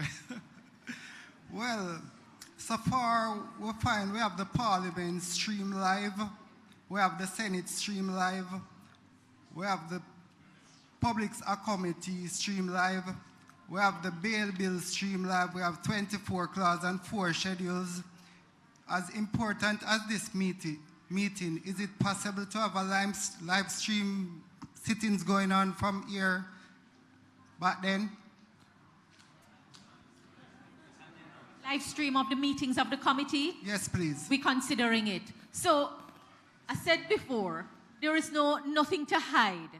When you're starting a work, you have to get to understand. Many of you who sit in management position, leadership position, or even in your house, you can't start in the public right away, no. You have to sort out the work.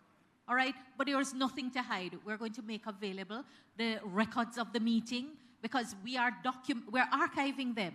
It's an important historic time.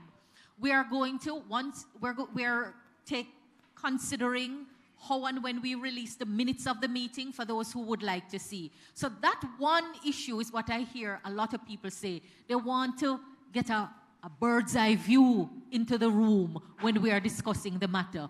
I think we are at that stage where we can open the committee because we have to focus the attention of the nation now on the phase 1. And then we have to make a decision in light of what you say, at what pace we go forward. So the issues that we will be discussing, and you're going to hear me repeat it so you can go back and repeat it. It's the abolition of the monarchy. If you could permit me, is there anyone in this room who feels that we should keep the monarch as our form of government? Quick show of hand. Is that Wayne? Wayne White? You're a monarchist. Well, democracy is alive and well.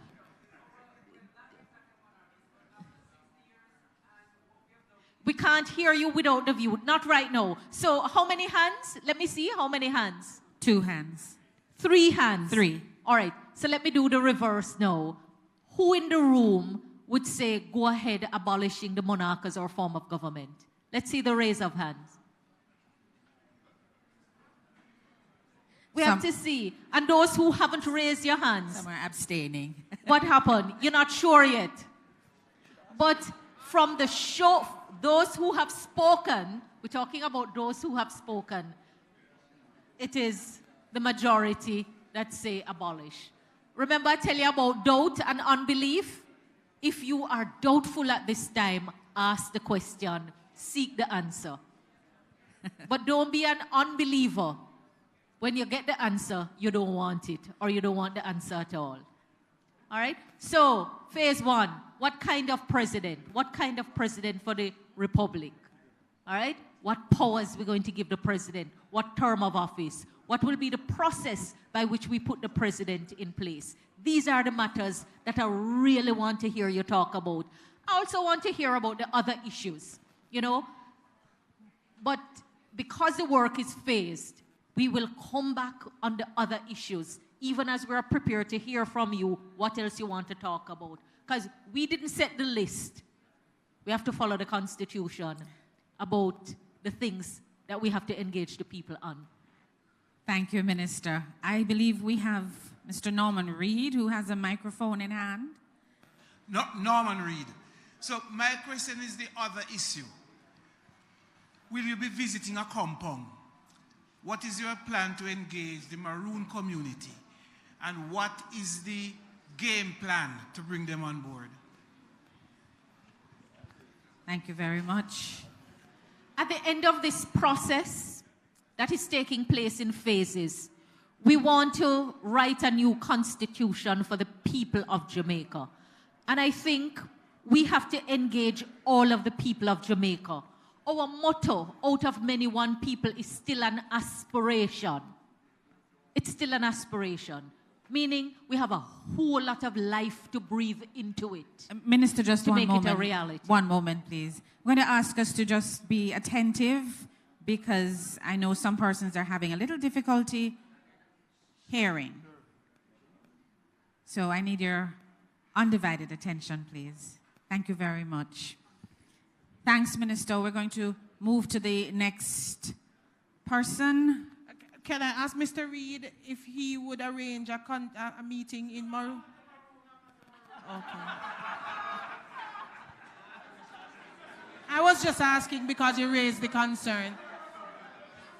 You see, me throw it back in your court, Mr. Reid, and you throw it back to me.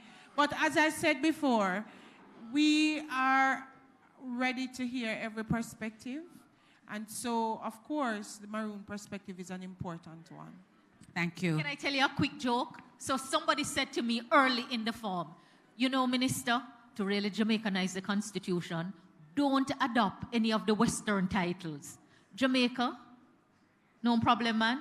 The head of state's title should be his or her Ireness, I and I. I'm just saying. There are so many views out there, but we want to hear from everyone. Thank you, Minister. The gentleman in the back who has the microphone, please go ahead.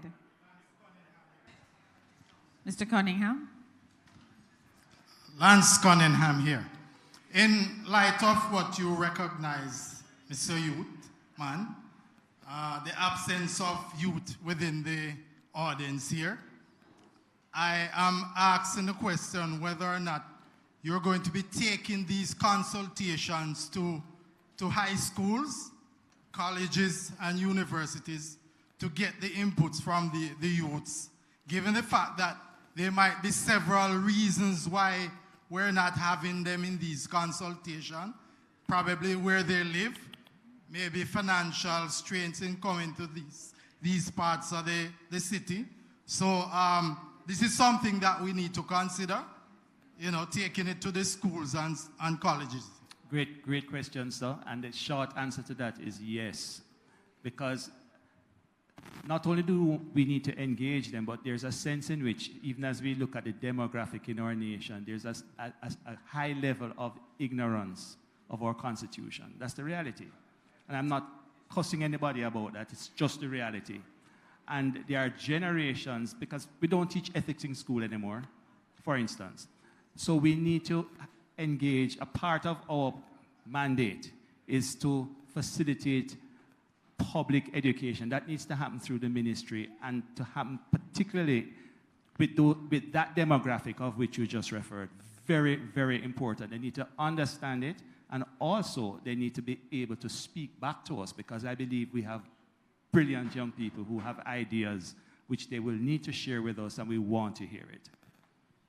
Thank you very much, Dr. The process Henry. doesn't stop when the bill goes to Parliament, by the way. The Constitution says before you can even start the debate on the bill, 3 months must pass. When the bill gets tabled in the Parliament, there has to be a 3 months timeline before you start the debate. That rule doesn't exist generally, only specifically in relation to the entrenched and deeply entrenched provisions. So once we give you the signal, once you say, time come and we have to do the thing, the process will not stop, because we have to ensure that everybody knows.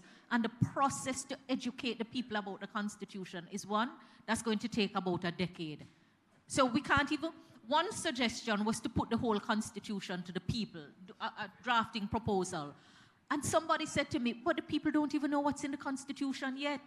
So we have to do it in bite sizes, so that you don't choke. We can't sue. You know them say, you bite off more than you can swallow, you choke. So there's a little logic to it. It's not about not wanting to do it. It's a recognition that so much needs to be done, but we have to start somewhere to do it. Thank you, Minister. Who is our next person? There's someone right down front. And I believe we have a question online as well. Go ahead, sir, and then we're going to ask you to pass the microphone to Mr. Joe Hilton, who is sitting on the second row. Good evening to the panels, and good evening to House of Parliament Minister Ms. Mallory Ford, and all the guests in the audience. Well, I have a very imperative question that need to address. The young man over there would have said something why in the audience you don't have a lot of young folks, young people here dialogue with what's going on. For one, the young people, we feel like there is so many hypocrisy going on. For one, this independence. We've been heard that our country has been independent since 1962. And when we look at the word independence, it means free from outside control. That means we don't under another jurisdiction of another authority. But now we are striving and moving forward for a Republic Jamaica. So my question is this. We are not independent, so we are striving now to true independence. Republic, the people's government. What is there to ensure us that when we become fully Republic, achieve the goal that we are trying now to achieve, when we make the choice to give all these elective people a chance to bring about a change, so we have now a Republic Jamaica, what would be the task for the people? What's the question? What will be the... Okay, let me say this, rephrase myself again. Just give us the question. They said we are independent. We find out that we are not independent. Because we realize the word, the adjective of independent, this means free from control. Yes, and we got all of that. We just didn't hear the question that you asked. Okay, and I'm saying we are striving to a Republic Jamaica. That means we are striving to real independence. Yes. So when we elect a president, well, I guess there's not a lot of things that will show us that you'll be elected maybe for 4 years, 5 years, a lifetime, or whatever it is. As she said earlier, I was listening keenly because we elect a president as a republic country. We have to have a time frame or he can be elected for life. I believe that is one of the things that Minister wants to discuss with the public. So we need to hear your voice. What do you think? Exactly. So I'm saying when we elect that person as a president, say we become republic, what is there for the people? What substantial evidence that he will be for the people? And the things that we are elected this person for, he will uphold to these. Dr. Spence, you want to take that? Do you get my... You're asking about accountability. How we make sure that the person who elect do what we want them to do. Now that you say. All account. How do we hold them accountable? Exactly. Okay. Like right now, there's a lot of things going on. They are not holding accountable. Okay. So I'm just saying. We need to make sure that when we elect and when we discuss this matter of the Constitution, when we that we also put in place some strategies to keep this president accountable. Precisely. You have any suggestions, any ideas?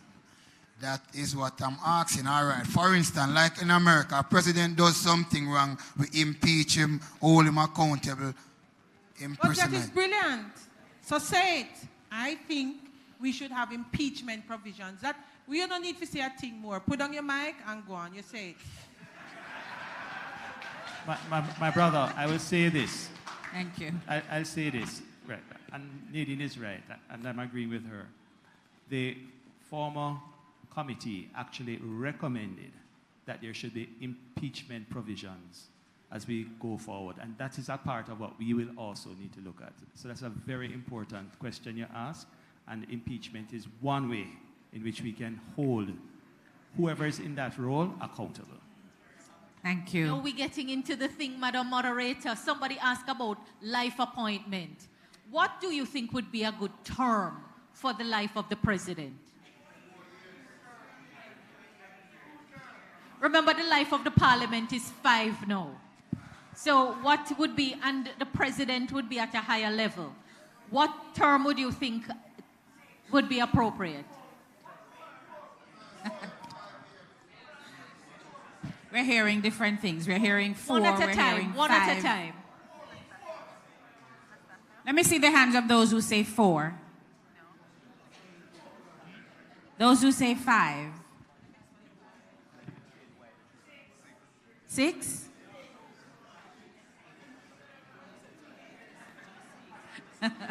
Anybody's thinking 2 years? Oh boy, it's split down the middle with almost all of those durations. So, if I may jump in here, this is a very important question. Hold on. Our co-chair wants to get a word in. To answer that question, we ought to consider again why it is recommended that we have a head of state. The minister, in her earlier remarks, made a distinction between the state and the government. And we were trying to suggest that the state should be above politics.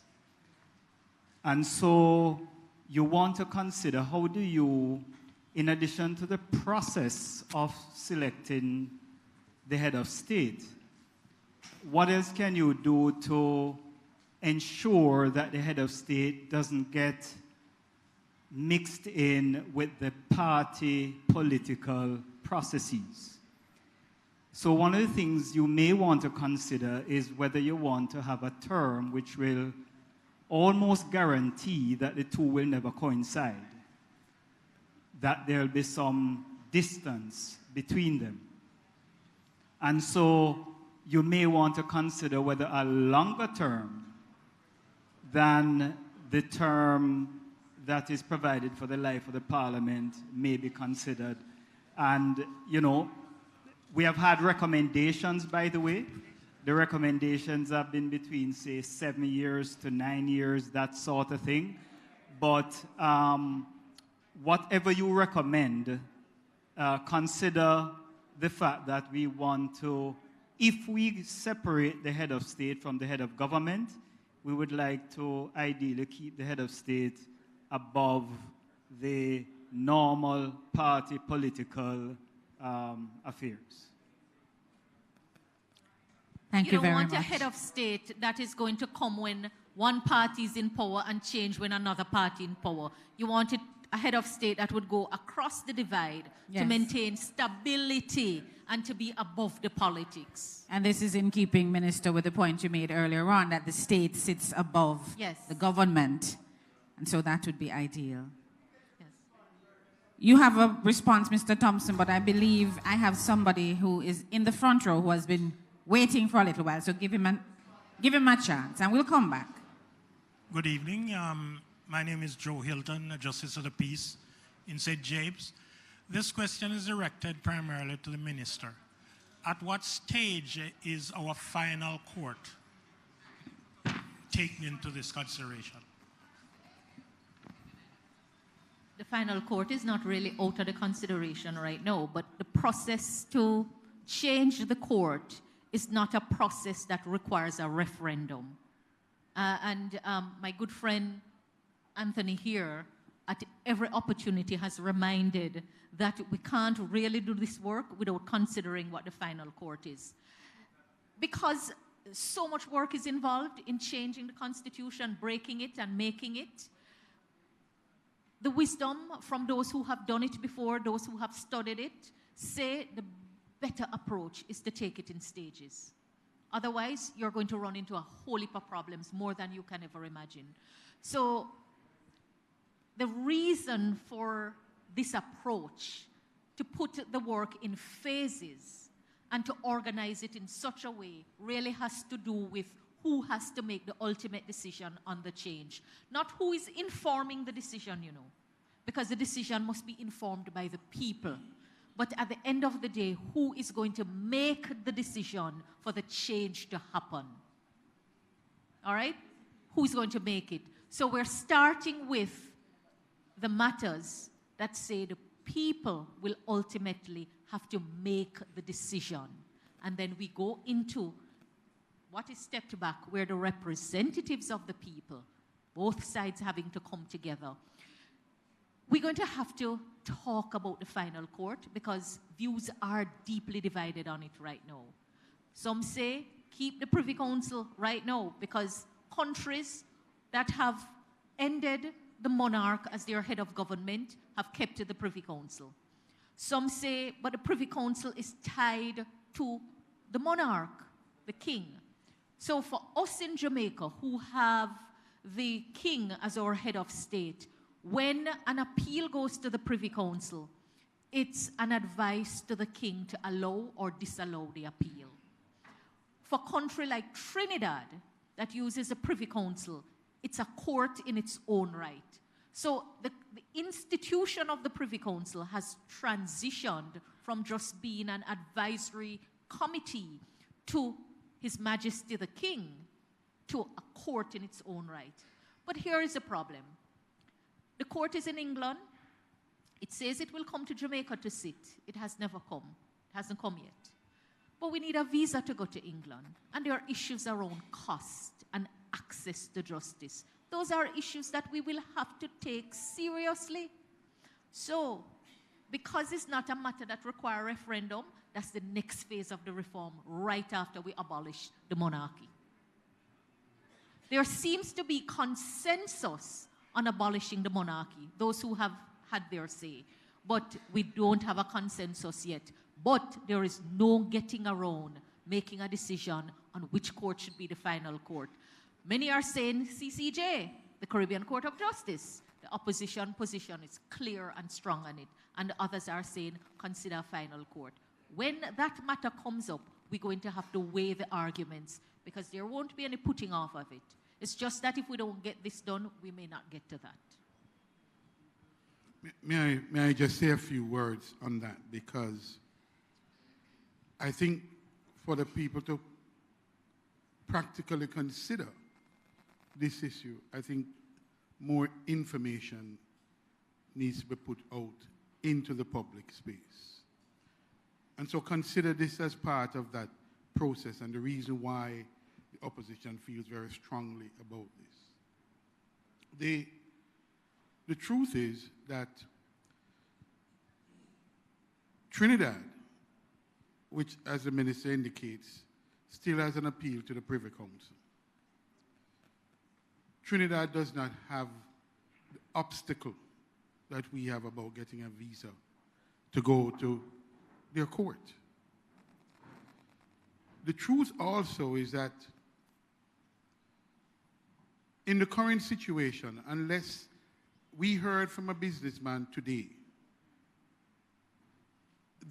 his perspective, and I don't say he was speaking for all business people, but he certainly was speaking for himself.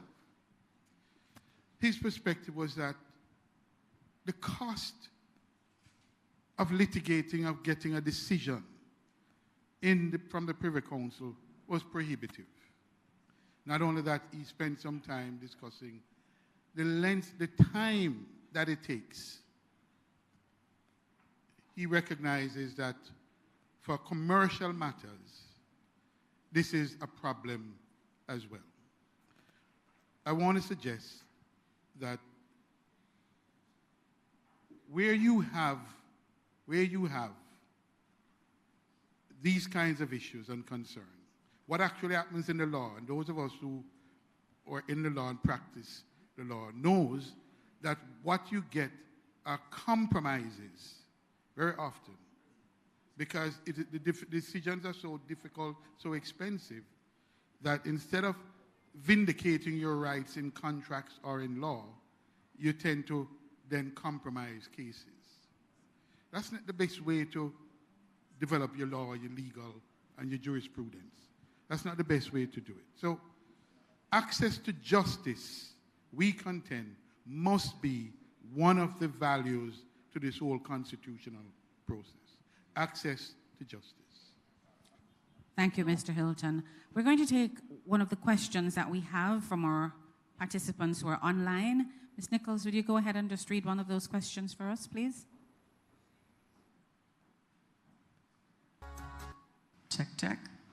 O'Shane Morgan is asking, if we become a republic, wouldn't our national emblem have to be changed? Big question, yes. Some change is taking place already. I think the Jamaica Defence Force has already gone through a process of looking on what the change is.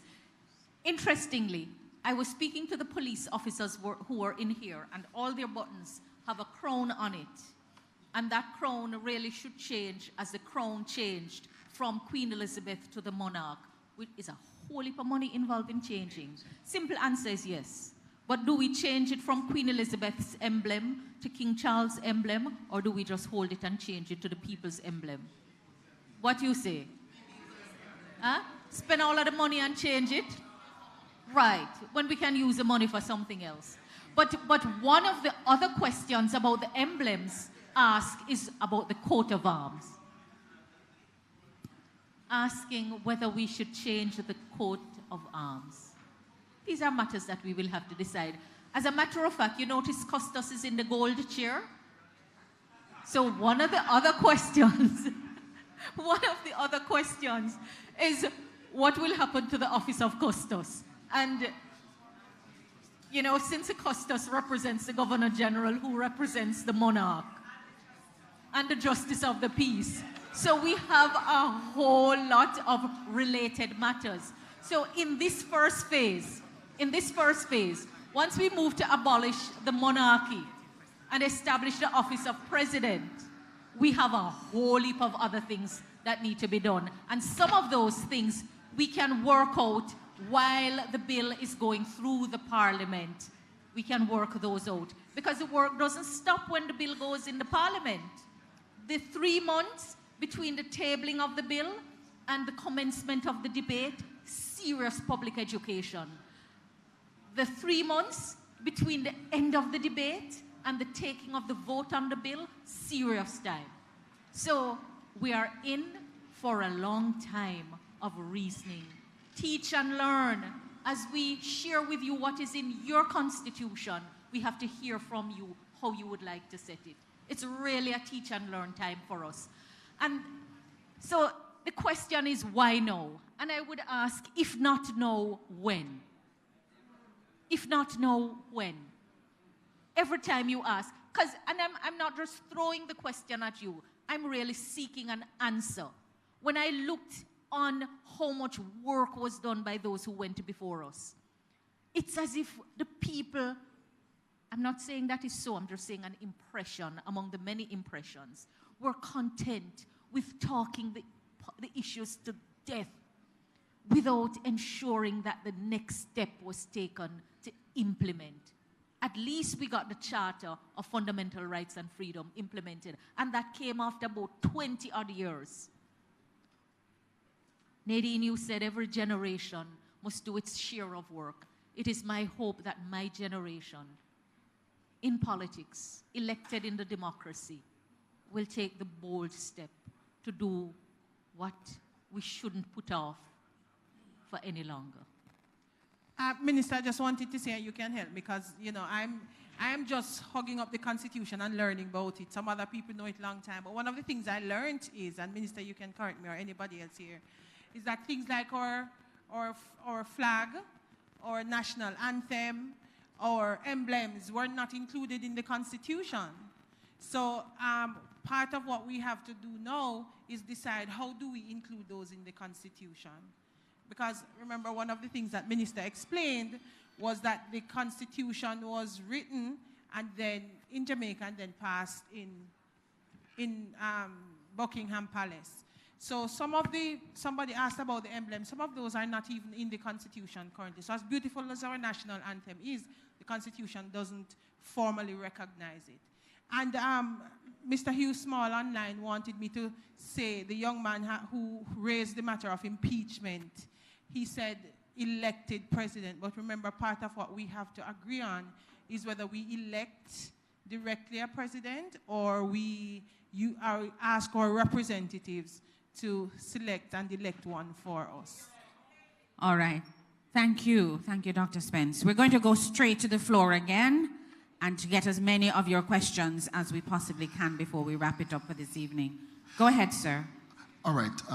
Greetings, everyone. Everton Robbins is the name. I'm Justice of the Peace and also a Minister of Religion. And Madam Minister, you preempted my question by responding to the Office of the Custos and the Governor General. But there's another question that I want to ask as it relates to finance. I want to know if it's a myth or if it's a reality that this could be it could leave a hefty cost on the country, as it were, paying for our freedom, or not necessarily to become a republic, but to the abolishment of the king or the monarch. Is it something that is going to cost the country? Let me ask what you think, because everything comes at a price. Everything comes at a price. And sometimes when the question of cost is raised, I usually wonder, what is the price that we pay for not doing it? It's going to, for the process itself, to hold the referendum, it's going to equate to the cost of holding general elections. Yes, because that's really what it is a taking of the poll. And even, you know something, as the Senator Sinclair just saying that even coming here comes at a cost. Let us not even talk about the money, but we have to travel because not everybody is from Montego Bay. We have to dedicate the time. We have to prepare and plan. You know, people say, we want to meet. Somebody has to organize the meeting. Somebody has to determine the venue. We have to determine the start time. We had to go get the help of our professional moderator who can take the questions and organize the thing. If to allow the members of the diaspora and Jamaicans abroad and those who are in other parts of Jamaica to participate, we had to get the screen, to put in the technology. In order to record it so people can view it, we had to get the videographers here. Everything comes at a cost. Thank you, Minister. I believe we have our President of the Chamber of Commerce here in Montego Bay who has a question at this time. Mr. Heaven, go ahead. It's on. Oh, yes, thank you. Go ahead. Good evening, everyone. Good evening, Minister. Now, for this consultation, what I'm expecting to hear are suggestions and recommendations as to how we move forward.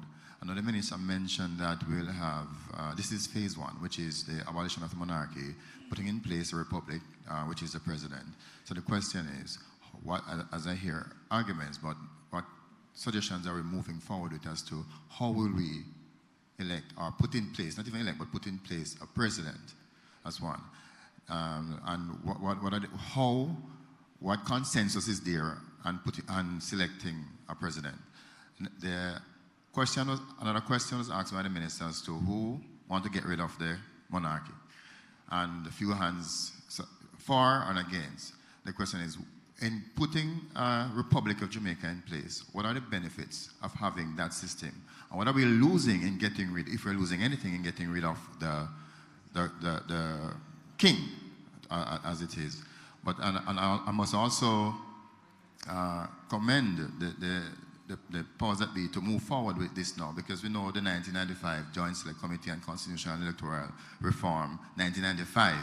You know, so going ahead with this, but the questions or the suggestions that must come from the people is, what do you want? The term limit was mentioned, the term limit, and as Senator was saying here, the parliamentary term being 5 years, the president must transcend that 5 years. So 78 years is good suggestion that will come from me as an individual, but we want the suggestions from the people. It's your constitution. It's your children and grandchildren who's going to live with this. So what are the suggestions? It can't be about emotions, but about the reality as to how we move forward with this document that will govern and will be ruled by.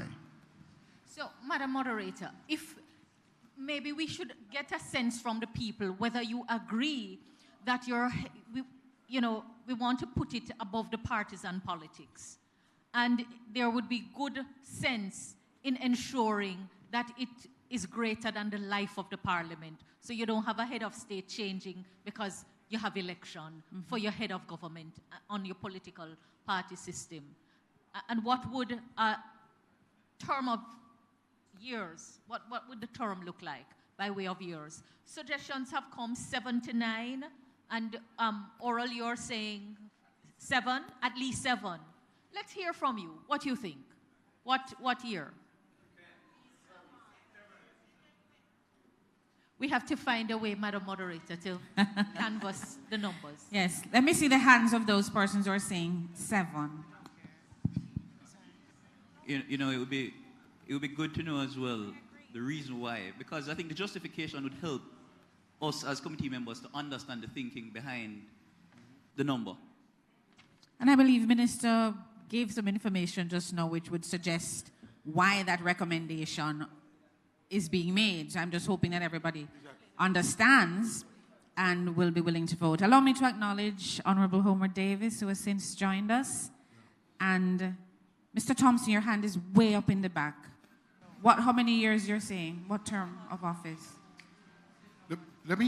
May I just say that the 7 years, as was explained, was to avoid we agree in the committee. There's a discussion around the role and function of the president, as was said. We want the president to be above the cut and thrust of day-to-day politics. We want the president to represent unity and stability. To achieve that and to maintain that, you want to have a term of years that doesn't coincide with the 5-year election cycle. But there's also something else that is important, and we discussed in the committee and yet to be finalized. It is how we choose, because it is that safeguard that will ensure in the first place that we have real consensus about who that person is. Because if you get that right, then everybody's comfortable with the 7-year, because you have the right person for that time in the 7-year time period. So there's an agreement broadly that the president would be elected by a college of electors formed by the House of Parliament and the Senate, the lower and upper house of Parliament,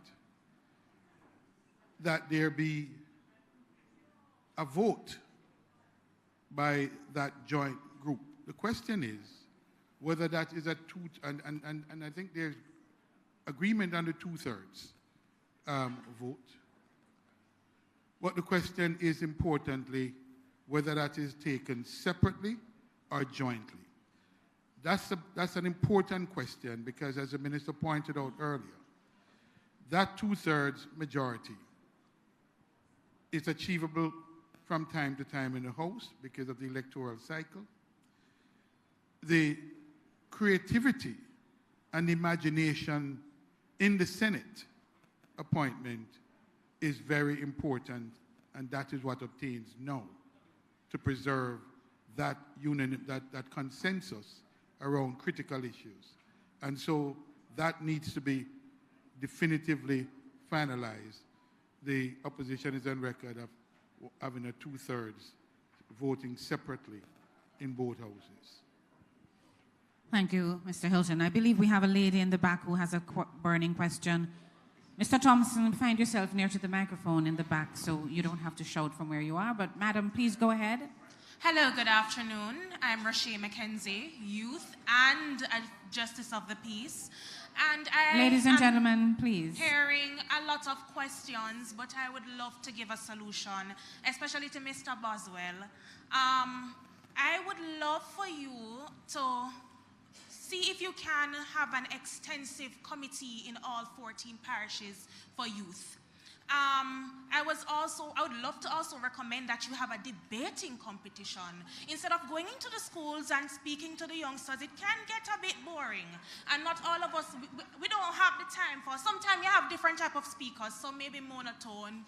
And we don't need that. I think we need to come up with more creative strategies to engage youth. So a debate competition would be very much appreciated. And an essay competition as well would be very much appreciated. Let them write even letters to the committee, right? So that it gives them the opportunity to feel as though they are being heard. So you can, and I know this may be a bit far off, but I'm just thinking so far. I would love to also suggest a television program. I don't know if you know what kids say on TVJ, where kids are able to give their opinions. No, I wouldn't want you to use that platform, but to develop a platform that would be focused on something like this, explaining to children what it means to become republic, what our history is about, and also there are some schools that are not taught civics. Please bring it back. Because if kids understood what was going on, then they'll be a part of this discussion this afternoon. Thank you so much for hearing my recommendations today. Thank you very much. I'm sure Mr. Boswell is taking notes. I want to say, and remember I said it earlier, I am not a singular voice for youth, and this is very reason why. You hear the brilliant suggestions, the extensive committee, and Rocher, my very good friend, I hope that you're ready to lead out on it for me in the parish, because we have to work together to get this done. Thank you. And just to say, Rocher, even though I'm not youth, we have 3 debate competitions coming up. One, UE versus UTEC, one with high schoolers, and the other one with public servants. And they're being organized by the Jamaica Association of Debaters for Empowerment. And they will be debating some of the topics that we've talked about tonight. We should have had the first one on Sunday, but they've asked us for more time to prepare because the students are doing exams and they want to do good research. So we are going to be having the debate competitions. Thank you very much, Dr. Spence. And just to add to that, let us ensure that those debates are accessible to as many persons as possible. So it's not just within the confines of the university, but everyone can share in that as well. We have a question in the second row. Councillor, go ahead. Yes, good afternoon, everyone. I'm Kerry Thomas, Councillor of the Mount Salem Division, right? And yes, Minister, I agree with you, time come, right? But, yeah, she said that earlier, time come, and I agree with her, right? When I listen, I hear we speak about how much no knowledge we have, or the public in general has much knowledge of what is in our constitution as it is now. Yet, we are ready to take another step to transition our country into being a republic. But the question we ask ourselves, are we ready? Are we ready to self-govern ourselves to that position? Are we responsible enough to each other, to our citizens, to everyone to be able to do it? Because as we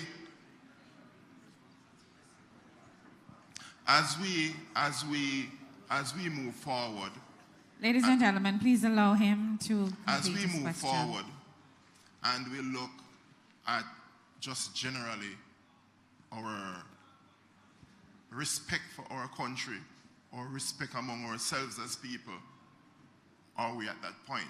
A very simple thing of, I went to the movies recently, and they normally play the national anthem. And there was a time when 100% of people stands to listen to our national anthem. But now we are at a stage where barely half, if so many, stand for the national anthem. It's very simple, but it's symbolic. How do we get our population to relate to our country, to relate to our values, to relate to those things? So in transitioning to a republic, we have to also recognize it's not just about getting ourselves to that point to pass a law and make that change. It's about to get our population to be so educated on what we want to be, to make us have a much better society, because we must can relate to the greater good of what we intend to do. A lot of work is ahead of us. A lot of work is ahead of us. I just want to bring us back because time, or closing time is coming. No doubt there's a lot of work ahead of us. A lot of work to teach and learn, to educate and be educated. But do you agree that the president, as head of state, should represent unity and stability in the nation? Is there a broad consensus on that? I can't hear you. I still can't hear you.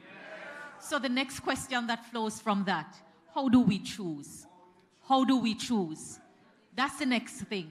So even just throwing that out, and you are signaling consensus, that is what we have grappled with in the committee.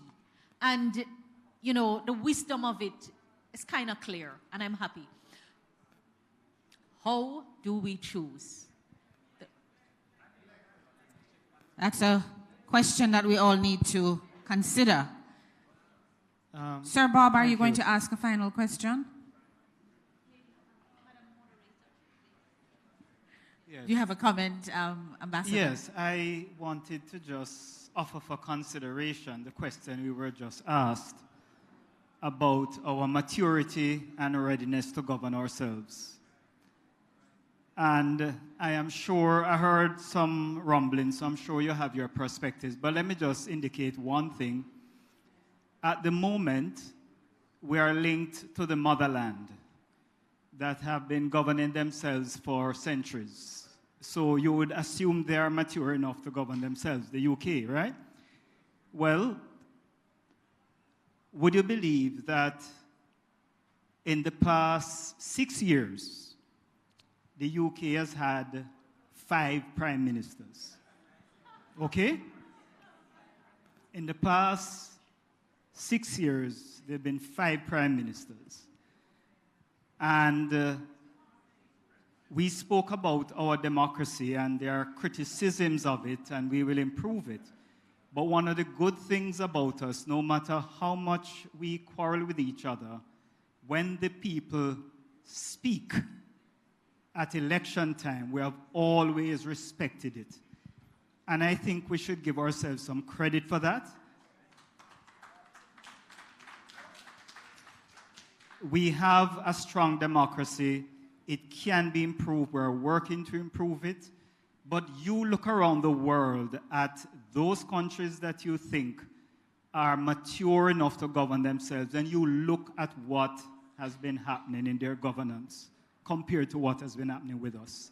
So I am not giving you an answer. I'm giving you something to consider when you try to decide if we are ready to govern ourselves.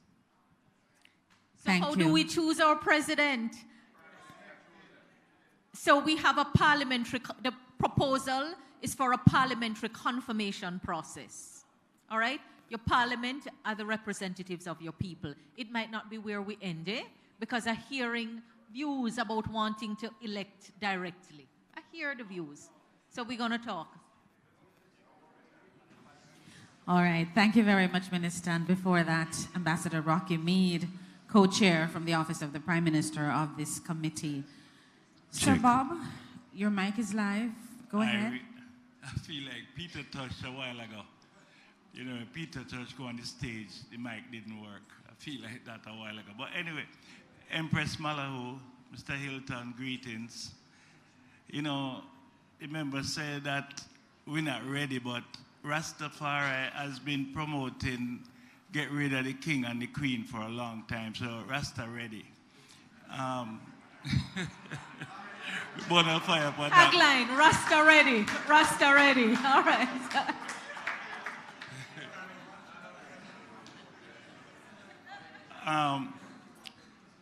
Right now, the brethren say he's from Ethiopia and he's an indigenous Ethiopian, but I'm an indigenous Jamaican. Now that we've been governed by a minority government, only 47% of people vote for JLPNP. So right now, the majority of the people right now want to have something to say about who will become our president. Will there be a referendum? That's all I want to ask. You just come in, referendum, yes. But remember, you know. 1 second, ma'am. I had to make a quick run, but I was here for your speech. Give thanks. Give thanks. Rasta ready. Rasta ready, and that Rasta pledge allegiance to Jamaica. All right. What an enriching discussion. What an enriching discussion. How do we select the president? That's an important question. Remember now, you know, where we move from here after we cut ties with the monarch doesn't have to be our final step. All right? We're taking it in stages.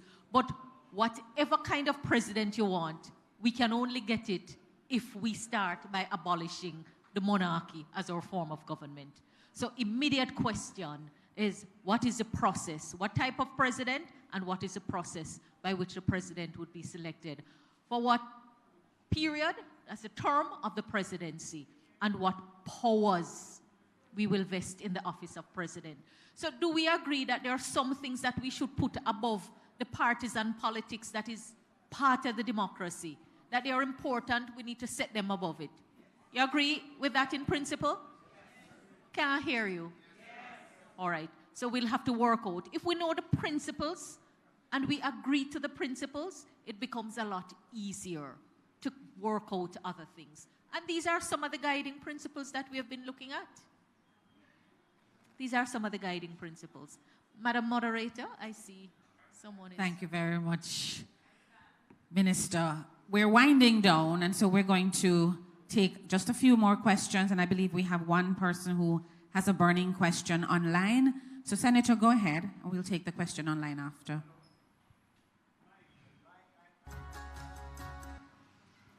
Get this mic on. Okay, it's on.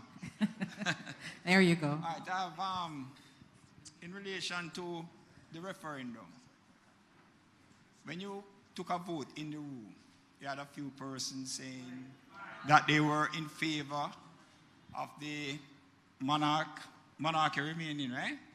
And you had some who said republic, and you had several persons who didn't vote. What does the committee consider as a favorable turnout on a referendum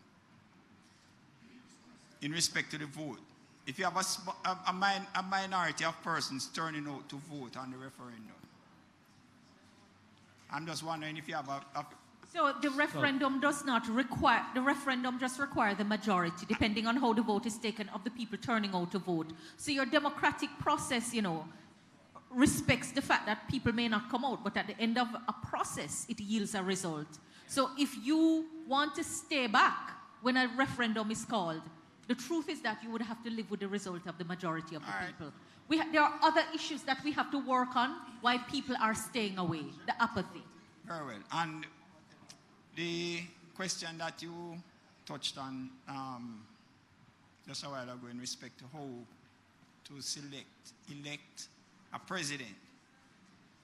I've heard in the public forum, opposition saying one thing, government saying another thing.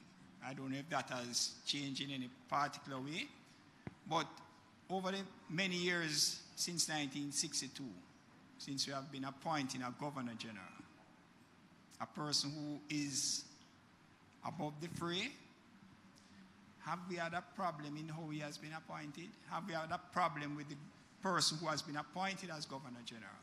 I don't think so. And if something is not broken, why are we proposing a change to that? Thank you, Senator. I don't know if there's anyone from the committee who wants to respond to that.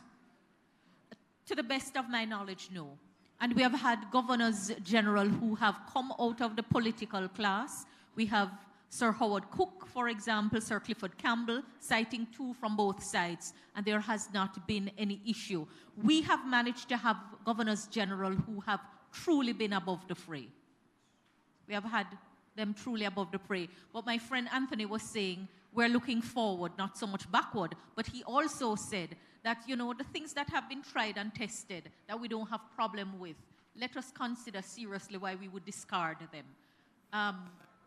Yeah, so if it's not broken, then why do we need to fix it? I believe that is... I think what I hear from the people is that some way, somehow they want their say. My simple answer is that the system, Nadine, I think you were the one who put it well about systems and processes. So you elect your representative, and having elected them, many things flow from that process of putting them in place. But we have to work on how they account to you, how they account to us. And I would say, Senator, that for me, there is no holy grail in our consideration. I think even if we go back to for it to stay exactly how it is, we should discuss it. And if we want quarrel over it, I feel we business make we quarrel, right? But nothing should be left untouched. There's no sacred cow in this process. We must question everything, and it's only after the questioning of everything that the people of Jamaica, me included, will say, it's mine, even if we keep what was there before. Yeah, I think it's very important that we ventilate the discussions and we speak about it. And that's why I really wanted to hear persons saying two. There must be a reason why they're saying two. So we have to allow the process of engagement to allow for that type of discussion and conversation, because the views must be heard. And in our own deliberations, we have to debate the views. I've been collecting views from young people. There have been over 150 youth who's done a survey to give their points. And the truth is, just as how there are diversity in views in this room, there are diversity in views in how we should approach. There's a diversity in views as to what issues should be a part of the constitutional reform process. And at some point, we have to have those discussions and to engage on them. Thank you, Mr. Boswell. We're going to take one question online, and then we have two other questions within the room, and then we're going to ask Minister just to put a lid on things for this evening's town hall meeting. Go ahead, Ms. Nichols. Online, Kirk Frater is asking, but even if we get a president, he or she will still do the Governor General's role?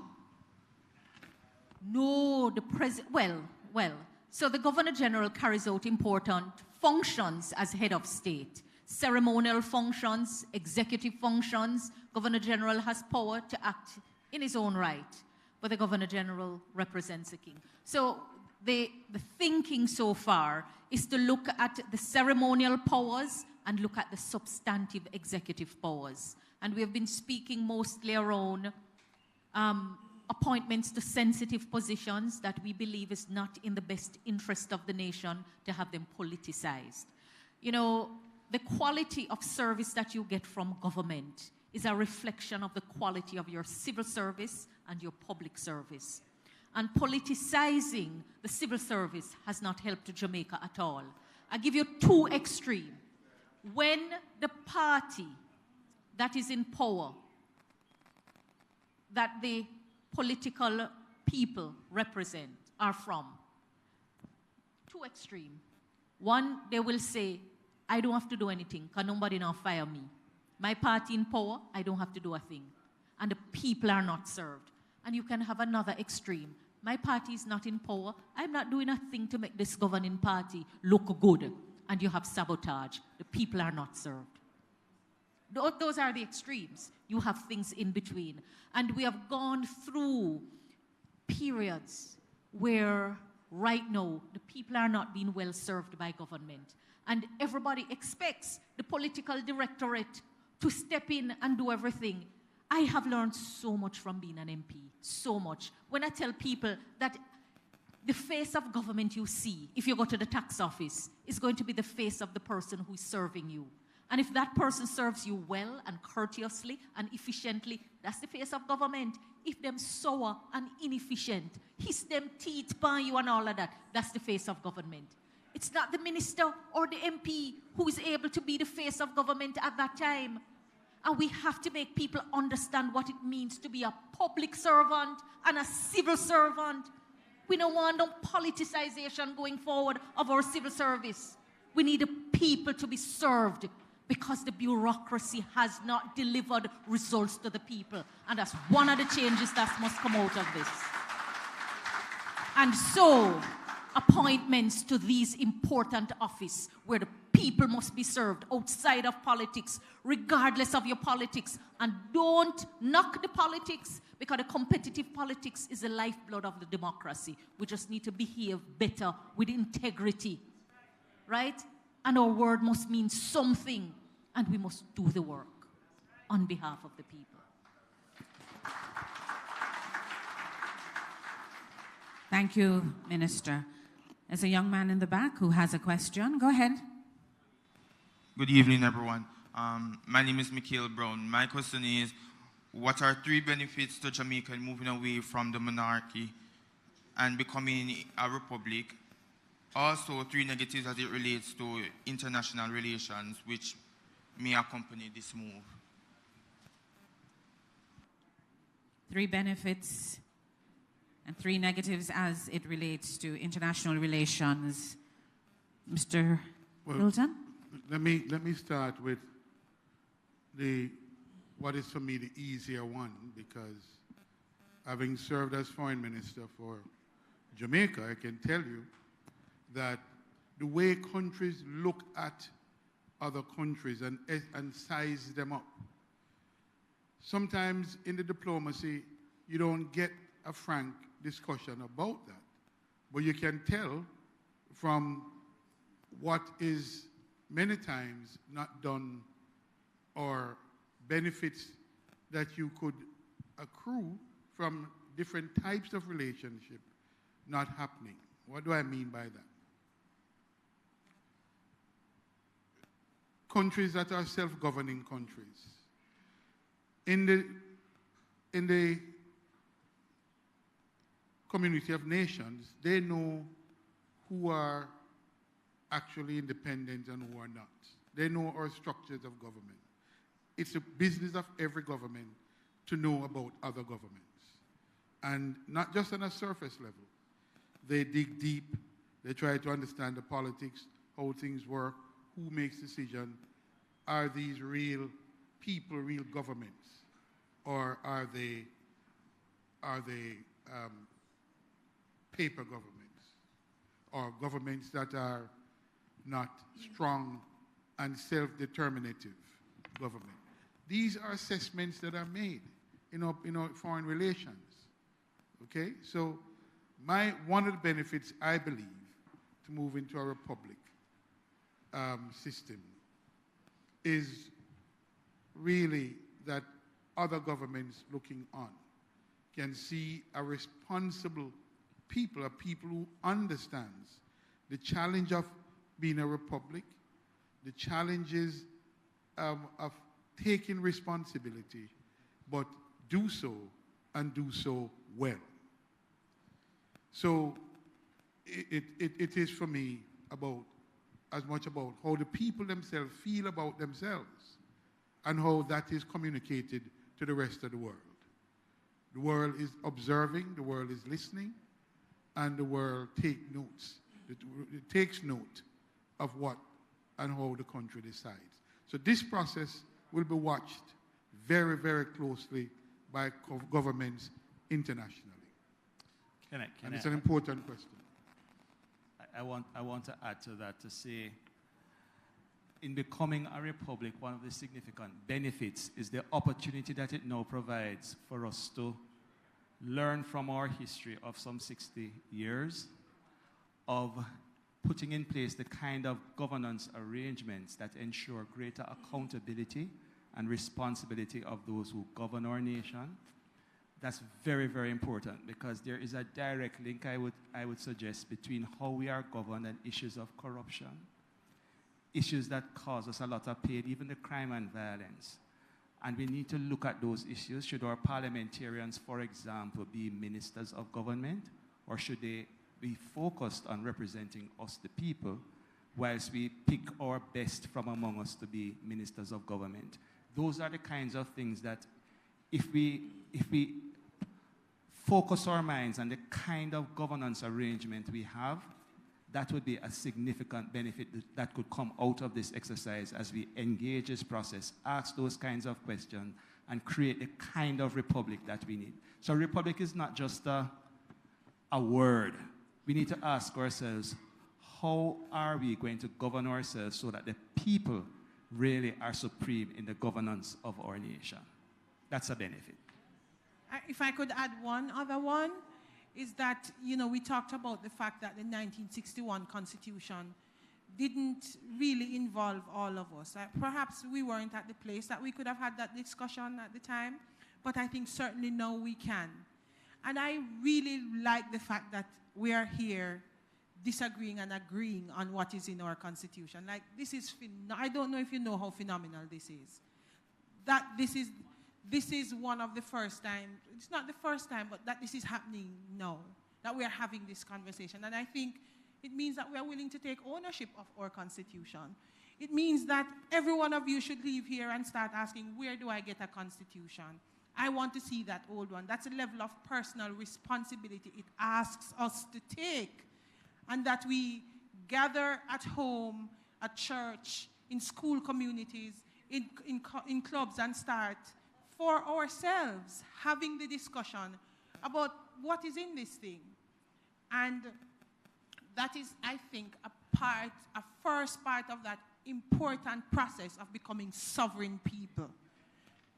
That we are ready to quarrel over what should be ours. And the quarrel is good. I love the quarrel because it means that we are ready to take charge, own it, and say, you know, we put whatever is in here, we put it in here, or the reason why it is in here is because we agreed that it should stay. And that is to me an important positive to it. I don't see any negative, but I know other people have negatives. But to me, the fact that at this point, us as people in Sam Sharp Square, remember Sam Sharp Square was hung somewhere downstairs, you know. 1831, Chris, the rebellion, and Sam Sharp, right. Montego Bay is an important point of reference for this idea of rebellion, which is why I personally wanted it down here. Because Montego Bay and the environs is a clarion cry to the rest of Jamaica. We're going to burn down something.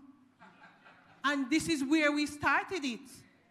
And this is where we started it then. And this is where we are going to start it now. Right? This is where we have to start it. Where Sam Sharp and his people decided that we are going to, once and for all, this thing done. And we are going to extend Sam Sharp's work. That's what we are doing. We are extending Sam Sharp's work. I don't see no negative in it. I know people see negative. Me personally, Nadine Spence, I don't see no negative in it. We owe Sam Sharp and all those people who were hung downstairs, we owe them to finish that work. I don't want us to burn down anything literally now. What we want is to mash up the Babylon system and establish Zion. All right, Minister, thank you so much. We are out of time, I believe, but there's one hand in the back that we're going to take. Now I'm seeing 3 hands, but we can only take one more question. And the gentleman who has the mic, Nurse Crooks, I see you, but you're going to have to ask the question. Mr. Peterkin, I see you, but we're going to have to ask those questions off air because we're going to have to wrap it up, at least this segment of the discussions. And I'm really happy that there's just a lot of passion and a lot of persons want to ask questions. But let's see if we can end with the gentleman who has the microphone. And we can... P.S., you have a question too? Hello? We can take the 3 questions. All right, so it's Nurse Crooks, Mr. Peterkin, and the gentleman who has the microphone. And then we're going to wrap it up. Go ahead, sir. Hello, I'm Dr. John Lennon. I want to know how the Constitution, a new Constitution, will protect our our resources in general. Because at the moment,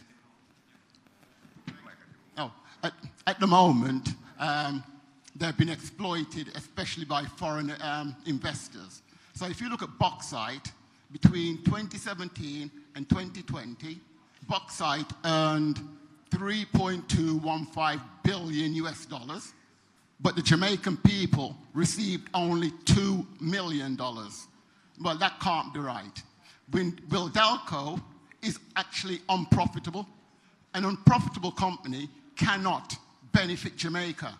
And yet, right now, it is they're mining and they're poisoning the Rio Cobre, and they've ruined people's... Yeah, so the Constitution isn't protecting these people. So I want to know if the new Constitution will protect our people and protect our resources.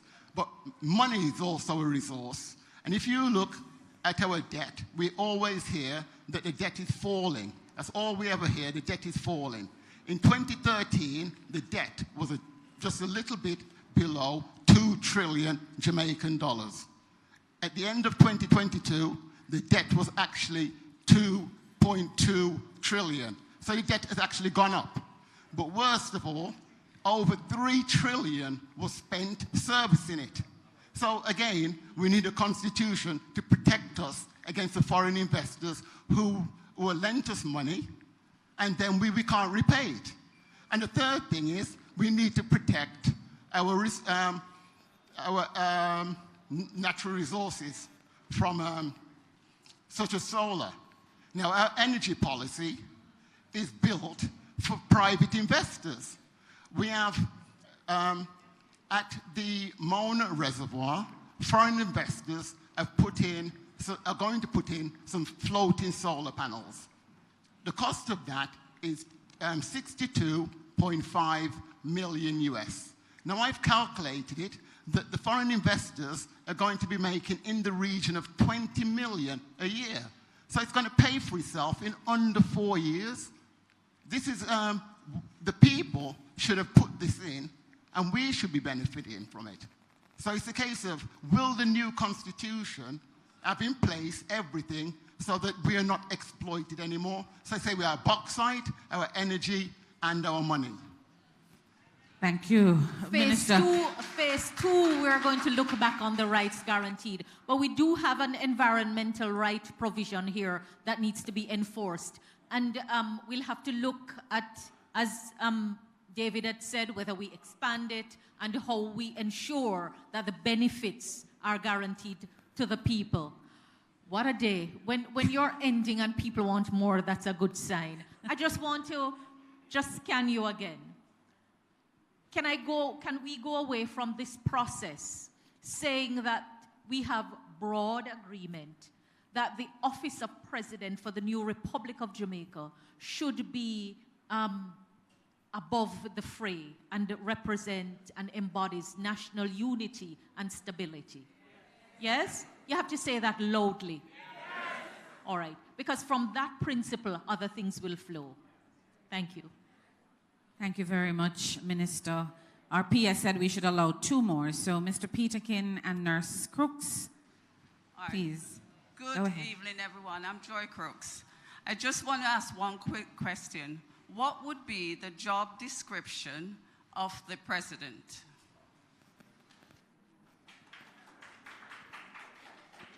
Miss Crooks, that's a big, big question, you know. I can't put it in synopsis, but the president is going to be the head of state, protecting. It's such an important question, and it's a big part of this work.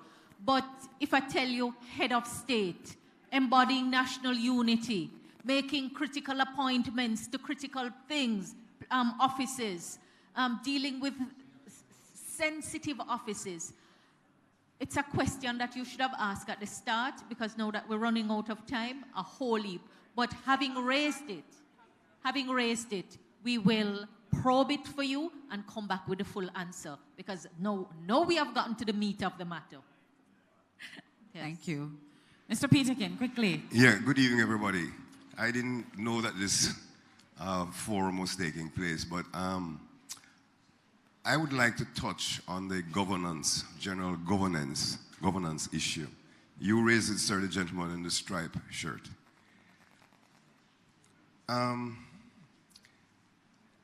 What are you going to put in place to ensure that the politicians going forward are actually accomplishing what they're supposed to do?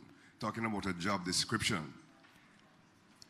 In my area, I have persons that I hire that are constantly complaining about not seeing the minister not doing whatever. Even though I know the minister is extremely busy and is doing a wonderful job, but the citizens have to feel it. And they say Jamaica is poor. We're not a poor country. What we are is a country that doesn't use its resources properly. Because I guarantee you, if we were able to spend all the monies that are allocated to do whatever, and the monies are not siphoned off to do whatever, stolen in some cases, because I've actually had persons that proudly talked about getting benefits that they don't deserve when their party is in power. What are we going to put in place to make sure that politicians actually go to jail when they steal? You know, we are not poor. We're just not using our resources properly, and people have resigned themselves.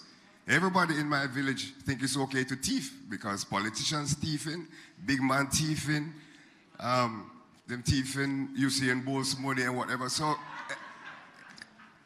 what we need to do is to be able to prove to the people that we are taking our responsibilities seriously. We are spending our resources, the people's resources, properly. And I guarantee you Jamaica will just soar. Thank you. Thank you, Mr. Peterkin. Yes, well. Dr. Henry is going to take a shot at that question, or those questions. I don't have the answer. I have some ideas. But those are the kinds of questions that we need to wrestle with at this juncture, because that's where the rubber hits the road. And we need to tackle those. And I'm looking forward to us really as a people engaging in answering those questions. How do we hold those who represent us accountable? That's a true republic. Can I take a go at it, Mr. Peterkin? Can I try and answer you? You have 30 seconds. So when people talk about corruption in Jamaica, one of the things I say is this. I think Jamaica has, in my opinion, one of the most sophisticated anti-corruption framework anywhere else in the world. MOCA, Integrity Commission. On every Thursday, public officials sit in front of Parliament and they're questioned. Everybody gets questioned. We have boards that are appointed and that are made up of ordinary citizens. And boards are expected to also ensure that our finances and our resources are expended appropriately. And we have the investigative capacity in our police force and other entities to do the work. But I think a lot of Jamaicans don't recognize that our anti-corruption framework is really very good. And that when people are held to book, they're actually charged and arrested. But I think what we need to do is promulgate more information so that our people can build more trust in the institutions and processes that have already been built. So wait a minute, miss, let me finish. Do we have more steps to go? Of course, we could do with impeachment provisions as well.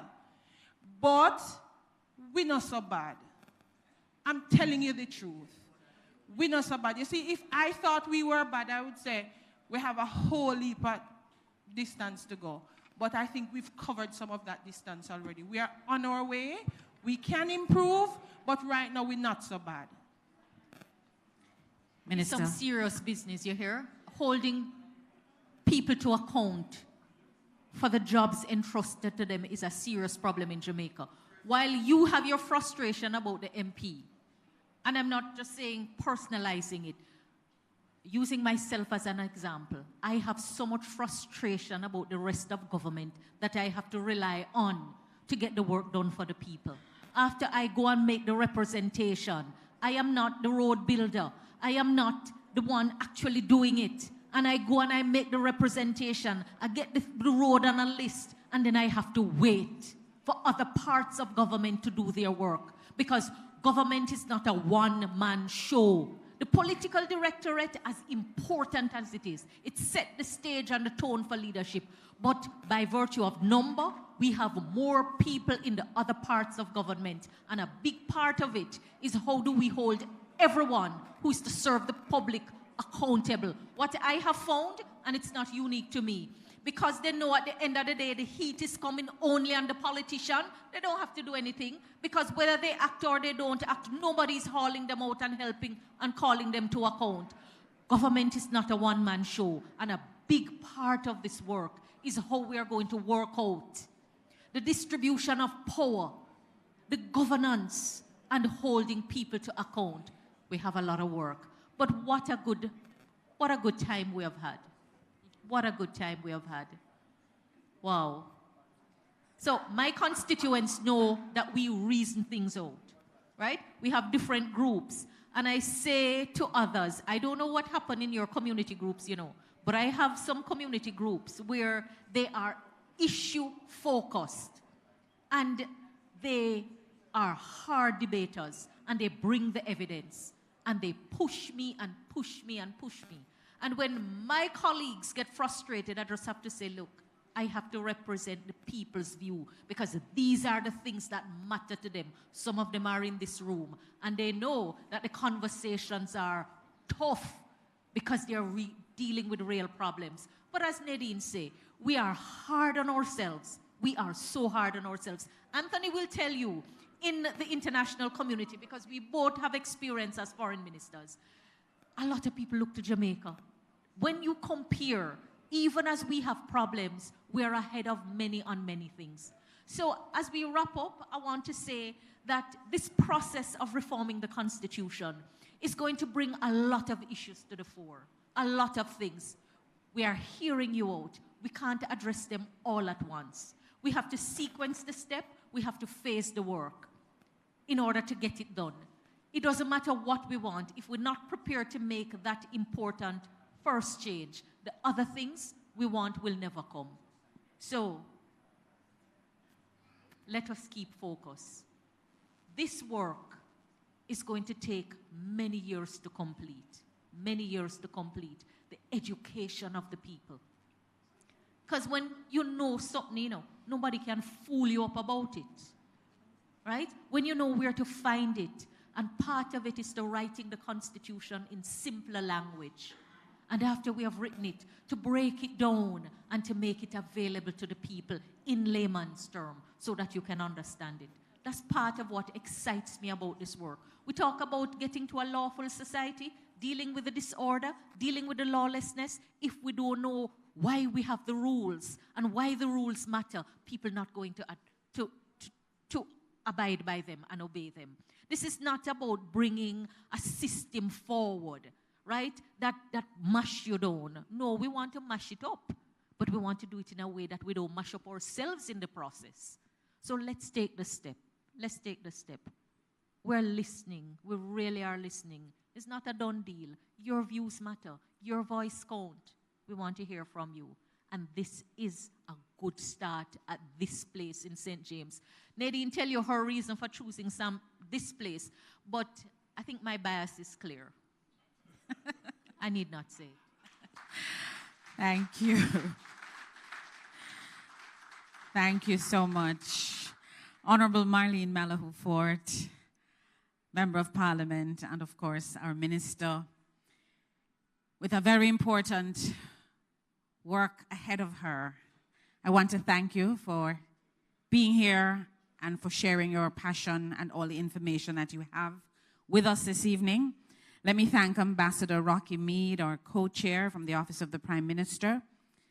We also want to thank Mr. Anthony Hilton, Parliamentary Opposition in the House of Representatives, Dr. Elaine McCarthy, who prayed for us earlier on and who has been a part of this committee representing the Jamaica umbrella groups of churches, Dr. Nadine Spence, representing civil society, and of course, Mr. Sujay Boswell, who I knew when his eyes were at his knees, and now he's sitting tall in that chair over there representing our young people. I'm really delighted. And I believe I missed out Dr. David Henry, did I? Thank you so much. Also representing the wider society and faith-based community. Let me thank our Permanent Secretary, Mr. Wayne Robertson, who is head of the Secretariat, who is here with us this evening. And of course, a special thanks to the new CEO of the St. James Municipal Corporation. Good to have you, Madam Nadia Crosskill, and for facilitating this discussion here this evening, providing us with this space and all of whatever else is to come. All the folks who spoke earlier on, our Honorable Bishop Custis, Rotolorum for our parish, Bishop Pitkin, thank you so much. President of the Chamber, Senator Charles Sinclair, and of course, Honorable Homer Davis. Good to have you, sir. All of those persons representing different communities, different civic groups, different organizations, our justices of the peace who came out in their numbers this afternoon into evening time. members of the media, and of course, the Jamaica Information Service that allowed us to carry all of what was happening here today to other persons across the globe, yes, and those persons from the diaspora who joined us via Zoom.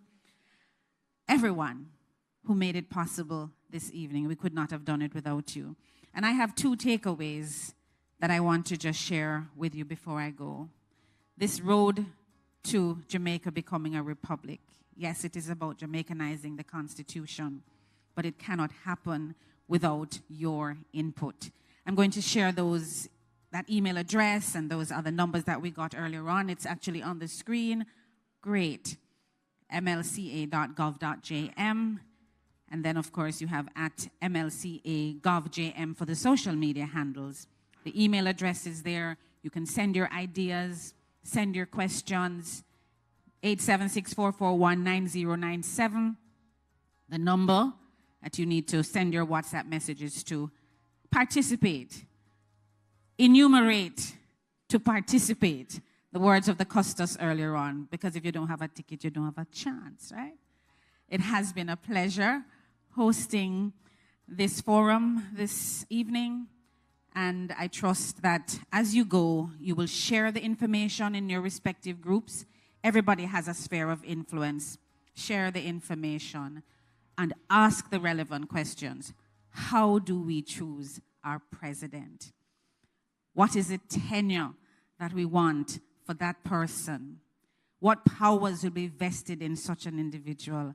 All of the questions that you heard, good questions coming this evening. So I urge you to continue the discourse and enumerate to participate. On behalf of the Ministry of Legal and Constitutional Affairs, it has been my honor and my pleasure. Have a good evening.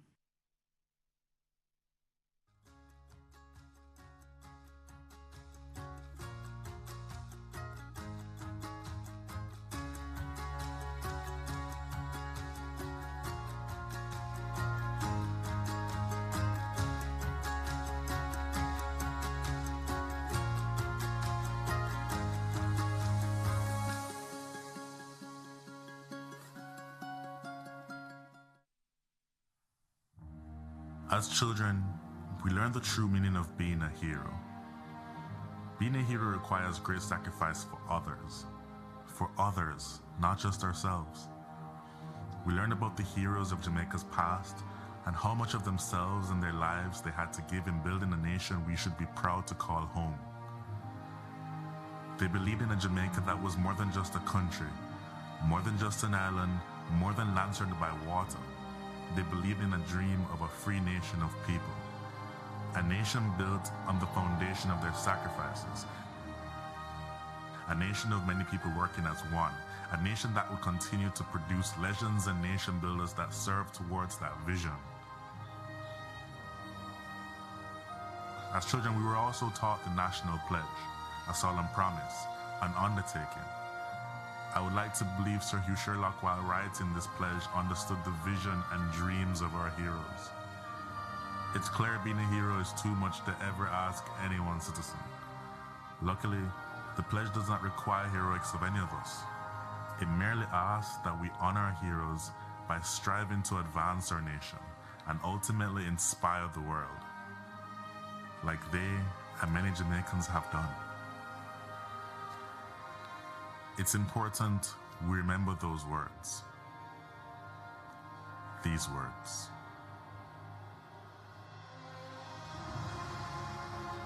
Before God and all mankind, I pledge love and loyalty of my heart, through wisdom and courage of my mind, the strength and vigor of my body in service of my fellow citizens.